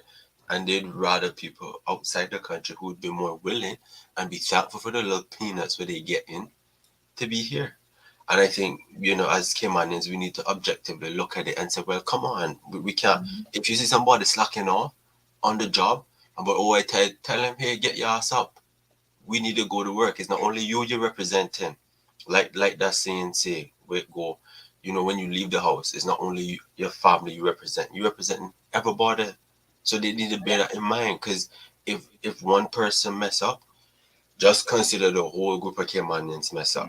And as much as we like to say, oh, I got connections here, not everybody got connections. So a serious discussion needs to be had on that. And for people who are manipulating the Immigration Act, they need to start be penalized, because that's not good. It means something is wrong with the law. Yeah. So Ms. Brenda says we have these problems because of the importation of poverty. That's part of it. But, for a very long time, Caymanians, again, there's an element of laziness that goes with marrying people for the sake of money or convenience or whatever, because those people don't really want to work too hard in life. So they figure, okay, if I marry a guy and say he has a skill, he's a plumber or whatever, he's going to go out there and get a job, and he is going to then bring in, say he brings in a good $3,000 a month. The arrangement is, I'm going to get at least $500-600 of that, or maybe even $1,000. That's less that I have to work. He's free to date and see whoever he wants. It's just a whole hot mess out there. And I don't think that a lot of people recognize how much of it is actually happening and how detrimental it is to our community. So Andrea says some of these people don't deserve papers, and that's on God, because as soon as they get it, they turn worthless. Well, that's not on God. God is sitting up there saying, I'm not got nothing to do with y'all and your foolishness. What we need to do, like everything else in life, is maybe we need to have some standards. Like, yeah, you can get your papers based on XYZ, but you got to keep your papers based on ABC. And you start to get what list just because you got a piece of paper in your hand. Guess what? We can take that paper just as quickly as we gave it. How about that for some standards? So Marshall said there's nothing anyone can do if someone chooses to go into a marriage of convenience. They're old enough to know what they're doing and what they're getting out of it. Well, I mean, it's actually against the law to enter into a marriage of convenience, but the difficulty is it is very hard for anyone to prove that it is a marriage of convenience. Immigration, they might have suspicions, but it's a criminal offense. And the burden of proof for the criminal defense is not just a suspicion. So they need to have something more concrete. They need to be able to prove it. And that is a difficulty that Beyond the a reasonable doubt enforcement arm has. Yeah. So Ms. Maria says, absolutely, Sandy. Say the truth and shame the devil. Well, I don't know if the devil can be too shamed, because you know him already. He into the mix up. But it is a really sad state of affairs. It really, really is. But, we can do better. We should do better. And I think that at least by having the dialogue, as we do on an ongoing basis, it reminds people to do better. And, I always think, listen, peer pressure and societal pressure is a heck of a thing. So many of us accept these marriages of convenience without batting an eye. So I kind of feel like if we were more like, you see your friend doing it, and you say to him, hey, why are you marrying this gal for? We all know that this is a fake marriage. What is this really all about? What are you going to get out of this? Like, try talking to some of the people that that this is what they're into. Now, sometimes they're still not going to listen to you, but, at least you've done your part. This person don't mean you no good. They're just here to use you. Why are you going to do that? You could do better. Well, let's be honest. Some of them can do no better. And that's why they're mixed up with the people that they're mixed up with. Because, they don't have a hope of anybody else being marriage material, perhaps. There's always that as well. What a hot mess. Raise your standards, my people. Natasha says, CMR, you're preaching too much common sense and facts today. Well, I hope that some of it is sinking in as a nugget of truth. Now we have 4 minutes left in the program, so let's talk about. Miss Sue says, by the way, this will be the last comment on this topic. Miss Sue says, most Caymanians don't want to work. I've employed many Caymanians. They have all the excuses for showing up late and for not coming to work. And then when you reprimand them, they answers back, I'm not in a work permit. And that's why so many companies have to rely on work permit holders. This is a problem with this generation. I have something to say to that, though. Employers need to understand that this is not the radio generation. Young people aren't going to take certain crap from employers where it's like we're getting harsh treatment and then things. You need to treat your employees good. If you treat your employee good, they're going to stay. And so it's a free market. People have the right to do whatever they want to do. But quite frankly, if I am an employer, my employer ain't matching up to my next step, you gotta go. People need to understand people are here to get to their next step. As an employer, your goal is to say, how can I best equip this person to be an owner, to be the best that they can be? Because what it comes across is, oh, I scared this person go and leave. Treat the person good and they will stay. Yeah. You never know if they help your company out. So that type of attitude where it's, oh, they don't want to work. So Zambula says that the bad ones make it worse for the ones who are really trying, and then says most Caymanians don't want to work, don't blame all. And I don't think it's most. I mean, Caymanians have had a history of being some of the hardest working people in the world, from going overseas to going out to sea to, you know, I don't think it's most. I think it is some, and the some make it bad for everybody, as Zambula said. And, you know, that's the reality of what we're dealing with. It doesn't take many apples to spoil the entire basket. And everybody looking at us like, oh, Caymanians, this and that and whatever. Shoot. I mean, I look at my work day on a regular basis. I'm like, damn, if I could even get 7 or 8 hours of sleep a night, that'd be so nice.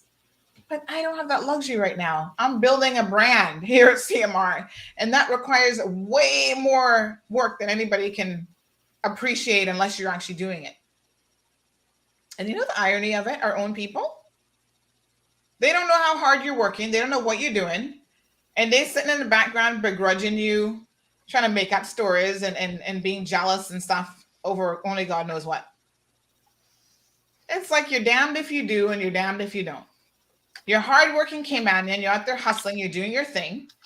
And they're Caymanians and boy, you know, that Sandy, this not. It's like, what do you know about my life? I'm here working hard. You up till 1 o'clock every morning doing work, you know, then you can come and talk to me. You getting 4 or 5 hours of sleep every single night, then you can come talk to me. You know, you're trying to be a good mother and a good wife, then you can come talk to me. It's just,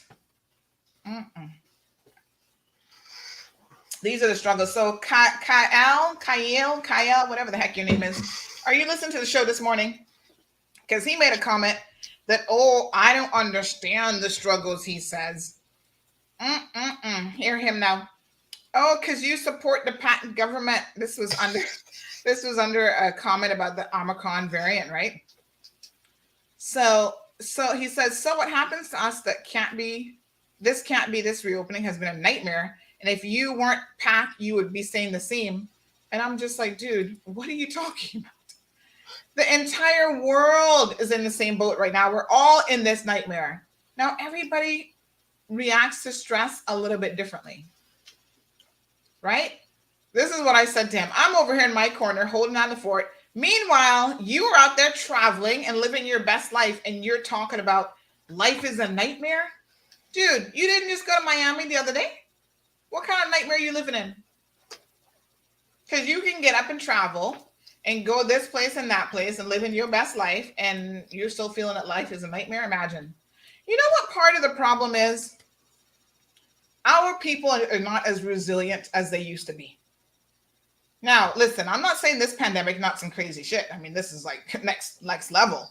No one has ever been through anything like this in our lifetime.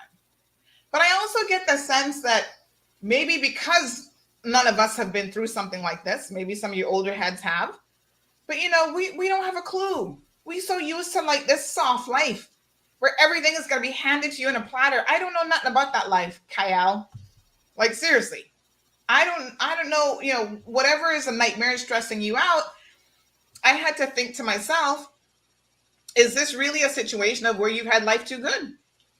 That you could jump up every month and go to Miami. Every couple of weeks you'd be in Miami. I mean, that's not where we are right now. So if there are restrictions that are put in place because of this variant, because of travel and trying to keep COVID at bay, and you think that that's making your life so stressful, I think to myself, well, I am looking at the positivity in it. We're trying to reopen. We're seeing that we're getting, some business coming in. I was listening to Nobi last night talking about, okay, I'm starting to get bookings again. There's a sense of hope. Money coming back in. For small business owners that they can continue. That's what is a nightmare, is when you can't pay your bills because the economy in the country is on lockdown and there's no plan in sight for trying to reopen. The most stressed I was during the lockdown. So I don't want you to be talking no bullshit to me about a nightmare. Did you have a family member die during the lockdown that you weren't able to attend their funeral? That happened to my family. That happened to my husband. He wasn't able to travel when his father died suddenly. There are people who are suffering so much more than us. And we're sitting here trying to make this about, because you like the PAC government. That has got nothing to do with it. You need to pull up your big boy drawers and realize that despite what we're going through, you are still so incredibly fortunate. You have a roof over your head. You have food, probably more than you need, on your table. You can still go out to the cigar bar and you can still go out drinking with your friends. What are you complaining about? Seriously. Some people just love to complain for the sake of complaining. And they don't even know what it is to have a tough life. Like, I read the comments, you can sit down and watch Monday Night Football and quarreling on social media. People in the world don't even have a friggin' TV. They ain't got no internet. They don't have no phone. They can't watch a live stream. They can't do a live stream.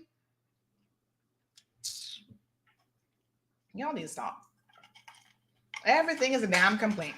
Y'all not happy about nothing.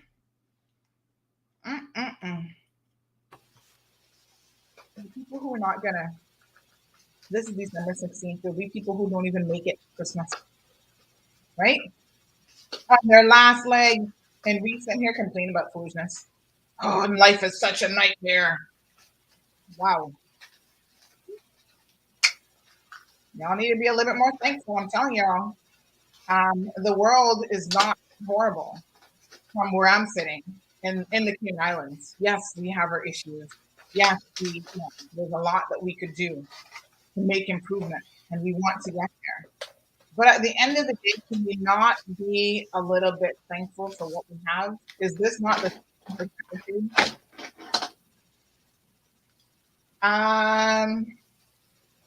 Miss Brenda, the comments are coming in so fast. Maria says, child, it's called taken from Peter to pay Paul. Miss Alice dropped a couple bombs on us. Marshall says, it sounds like Kyle doesn't really, or whatever his name is, doesn't really know what stress and struggle is. And, I think this is part of the problem, is that we have raised an entire generation of children. I mean, he's a little bit younger. I don't know if he's hit his 30s yet. But we've raised young people that don't have no concept of hardship. So the first little thing to hit them, and believe me, I'm not minimizing this pandemic because this is a big one, right? But in life, any little thing to hit them, all of a sudden they're stressed out. They can't handle it. They can't take it. It must be that we have done something wrong. Because if they had a concept of what their forefathers went through, right? Their parents and grandparents. But you see, once we get a relatively comfortable life, we are so focused on trying to make sure that our children don't suffer that we overcompensate. We go too far the other way and we're giving them too much of a good life. And when a little bit of hard times hit where they have to be disciplined, somebody was saying this to me last night. I was talking to Miss Kathy about this, right? About locking down. I said, Miss Kathy, we're at the spot now where nobody can pay attention to lockdown because the people are like, I need to be free. I need to be out. They sneaking out to bars. They doing this. I said, even in the middle of the last government's lockdown, you know how many people breached that? They're still showing up in court all now, over a year later. That's how long the list was. So I said, it's all about, I mentioned the word selfish to people yesterday in relation to the vaccine, but this is a broader concept that we are all so incredibly selfish and living in a world where it's just about me, and how I feel about a situation. And, I'm stressed out. We don't think about the community anymore. We don't think what was good and best for the country, the community before ourselves. This is a failing of the Western society. Everything is me-centric. Very, very selfish. And so we've raised selfish children who don't know how to share with people. They don't know how to care about other people first. Like, none of that. And then we wonder why they talk about, this is a man. And it's like, y'all need to have a little bit of, thickness to you. Try having to sit down and eat rice every day for 6 months because you're not got nothing else to eat. But the rice is going to fill your belly and you're thankful for that. And for people not getting oxtail and lobster and 3-4 meals a day, and then they still want to go out and have a beer and they want to do this. They don't know nothing about no rough life.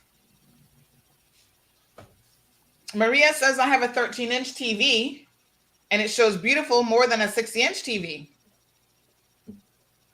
What's wrong with a 13-inch TV? If it suits the purpose and it works. Miss Brenda says there's strength in numbers and Cayman Islands need to band together and keep speaking up, do it together as a peaceful protest. Again, putting the community first. But everyone is so focused on, bringing attention to themselves and what about them? And, it's just a hot mess. It really can be, I'm telling you. Anyway, folks, today is Thursday. I'm supposed to have a young man coming over at 10 o'clock that needs some help with his homework. So I'm going to go and get prepared for that. He's got a school assignment and they've asked me to help him with some aspects of it. So I'm going to get ready for his visit. Tomorrow is Friday. We have a press conference at 2 o'clock today. I'm going to go ahead and book it now. Please don't miss the press conference. I actually have a meeting booked at the exact same time as the press conference. But again, I can't be telling my bosses, which are my clients, sorry, I got to show up to the meeting. So we will have the press conference and then Renee will be watching it. I think she's available. I did check with her. And so hopefully she'll be able to get all the stories and stuff that come out of it. And we'll post those up a little bit later. We have our first case of the Omicron variant in the Cayman Islands. Only a matter of time, folks, I suppose. At the end of the day, it is what it is. We're going to have to deal with it. We're going to have to live with it just like the rest of the world. I feel like it was coming and it was just a question of when that was going to happen. So it's coming. It's here. We at least have one case that we know about. This person was a traveler. Now, whether or not they were a traveler who is what do you call it? A visitor to the island or a resident. I don't know. I don't know what category of traveler they were. And I guess at the end of the day, it really doesn't matter because this shows you the difficulties of, traveling from one country to the next. You bring stuff back and this is what it is. And so the person tested positive through the certified lateral flow test option. So what that means is they didn't test positive in their required PCR test beforehand. And this can still happen, right? So you're testing, that's why they're tightening it now as of tomorrow's date to 1 day before. Mm-hmm. So you're testing 3 days before, a lot can happen in 3 days. So when you get to day 2 or 3 and you have to do the mandatory lateral flow test, That's now 6 days, almost a week, since you had your PCR test and it came back positive. So after it came back positive, they tested it, and sure enough, we have the variant here. Interesting. What can you do? Well, the one recommendation is to get your booster shot. Now, I was going to wait until January because I didn't feel like I was necessarily in a rush. But now this has changed things even for me. So I will be doing my booster shot probably either tomorrow or Saturday. Saturday is a little bit tricky for me because I have at least 2 locations that I need to be at. For like I got to work on Saturday. So I feel like I need to give myself a little bit of a break. Let me just have a look here and look at the schedule, and I'll tell you guys. Because I want to do mine where I can go home and like just rest and not, So let me see now. Today is the 16th. So we have Bordentown Public Beach tonight from 5 to 8 p.m. is the vaccine clinic. Maybe I'll go there. But then if I need to take tomorrow off. Well, I just hoping that the strong Cayman Georgetown genes kick in and I don't have to take a day off because I can't even afford to take a day off. They see I have an after work event tonight, so I don't know about that one either. And then we have tomorrow, they're going to be from 12:30 to 4 at the new McClendon Drive location. And then 5:30 to 7. Sister Islands, if you're in the Sister Islands, 2 to 4 o'clock at Ashton Ruddy tomorrow. So make sure you go. So now Saturday morning, I could get up early in the morning. I could go at 9 o'clock. But then, like I said, I have like 2 events to do on Saturday. So, and one of them is outside in the hot sun, child. So I don't know. And then the next one would be Monday in Savannah. Maybe I'll do the Monday in Savannah. Boy, these are tough decisions because, you anticipate you might need to rest up for a day or so. You might feel a little bit feverish or whatever if you have a reaction to the vaccine. And I'm sort of taking this into consideration because next week now, first of all, my daughter's school concert is tomorrow. And then next week, she's out of school already. So I'll have her all week. My husband doesn't take vacation until the 23rd. So if I'm feeling kind of feverish, I got to be in mom mode. And she's not going to understand that mommy wants to lie down because she's not feeling well. Oh, this is tricky. Jared, you see my difficulties? Yeah, being an adult, when you have children, you have a lot of responsibilities on top with I mean, you got children, owner. you got work, and you got to think about, you might need some downtime after the shot. I think about everybody. So maybe what I'll do is I can't really see myself working it in unless I go to Bordentown tonight. All right, I got to think carefully about this. Monday might be my best bet. And then just hope that I don't have, other than the sore arm, anything else to worry about. All right, folks, I'm going to have to think about that. But the booster shot is the recommendation. I know some of y'all up in your feelings about the booster shot, or why are we having to get the booster shot? Or we have to do this every 6 months? Well, we don't know. The variant is here, the Omicron variant. We had the Delta variant. That's been the dominant one now for quite some time. And the bottom line really is that we can only do what we can do. This virus will mutate and it's changing. And the best thing that you can do, folks, is try to give yourself some protection. And the vaccine is all we got. Well, hand washing, mask, all of that is part of the program, right? So I do feel like, yes, we don't know what the future holds. Is this going to be an annual booster every 6 months? Who knows? But it's an option, folks. And thank God that we have an option and that everyone is not dying from this with no hope of anything to kind of slow this virus down. So viruses mutate, and folks, it is what it is. None of us have been through this before. And so, I think we just need to be as positive as we can and do what we can at this point in time. So the governor has also issued an urgent plea to get your booster shots because unfortunately, it will now take you up back into the higher percentile if you get the booster shot. So to be clear, they're now recommending it 3 months after because this variant is so different. So I am. When did I do mine? I had printed my vaccine thing the other day, but I'm at least 6 months out now, so I definitely need to do my booster. And so I think I will do mine first, and then my husband will do his, and then we'll both be boosted up. And yeah, folks, what else can you do? I mean, listen, don't let the stress of the situation kill you. That's one recommendation I have. Let's just try to live as well as we can, given the circumstances, right?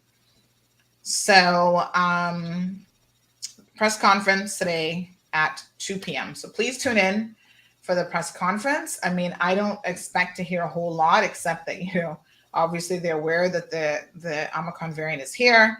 They're now testing everyone, and they'll be,